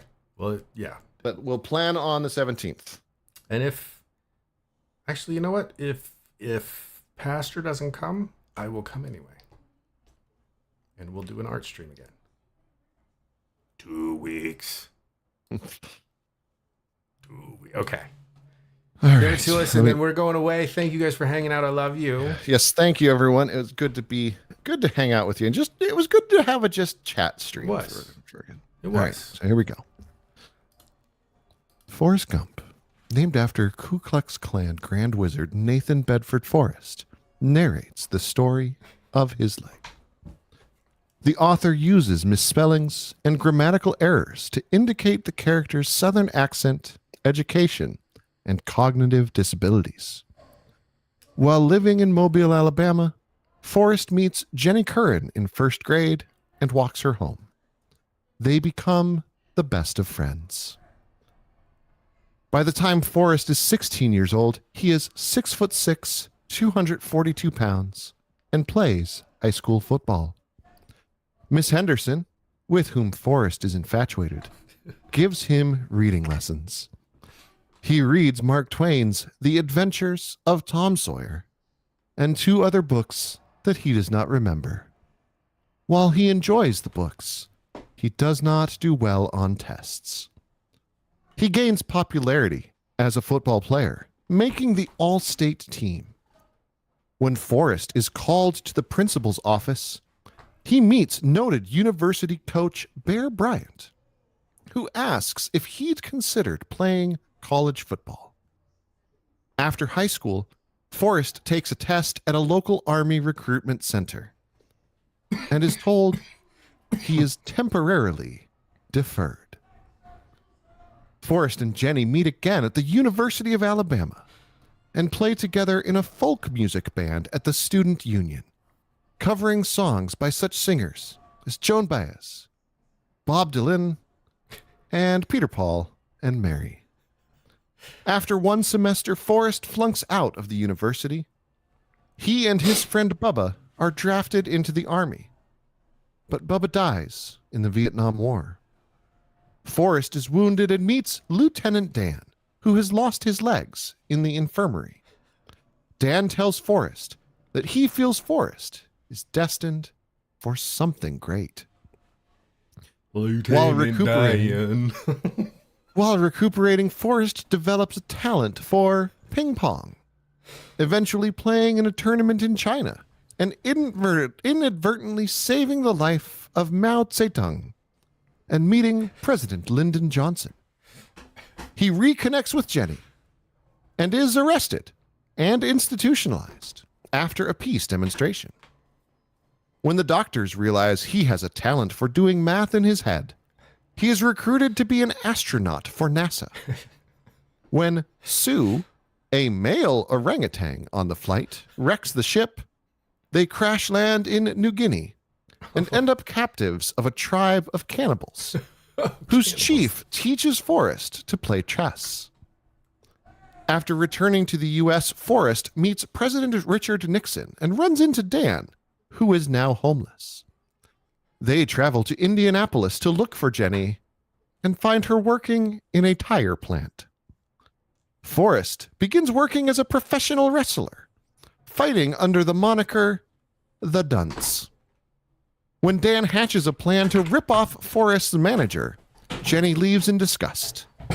Forrest, who dreams of starting a shrimp business like his friend Bubba wanted to do, decides to head for Louisiana. Before he can go, he meets a chess champion who realizes his talents and enters him into a competition. This doesn't pan out, nor does working alongside Raquel Welch in a remake of The Creature from the Black Lagoon. Forrest and Sue eventually make it to Bubba's hometown, and with advice from Bubba's father, start a shrimping operation. This becomes so successful that he becomes a millionaire and manages to hire most of the people he'd previously encountered in his life to work for him. He is roped into running for the U.S. Senate, but is forced to drop out when the media uncovers his checkered past. Eventually, he and Sue move to Savannah, Georgia, where Forrest performs as a one-man band. He finds Dan again and runs into Jenny, who has a son whom she reveals to be Forrest's. Forrest decides not to be a presence in his son's life, as Jenny is now married. He, Sue, and Dan move to New Orleans.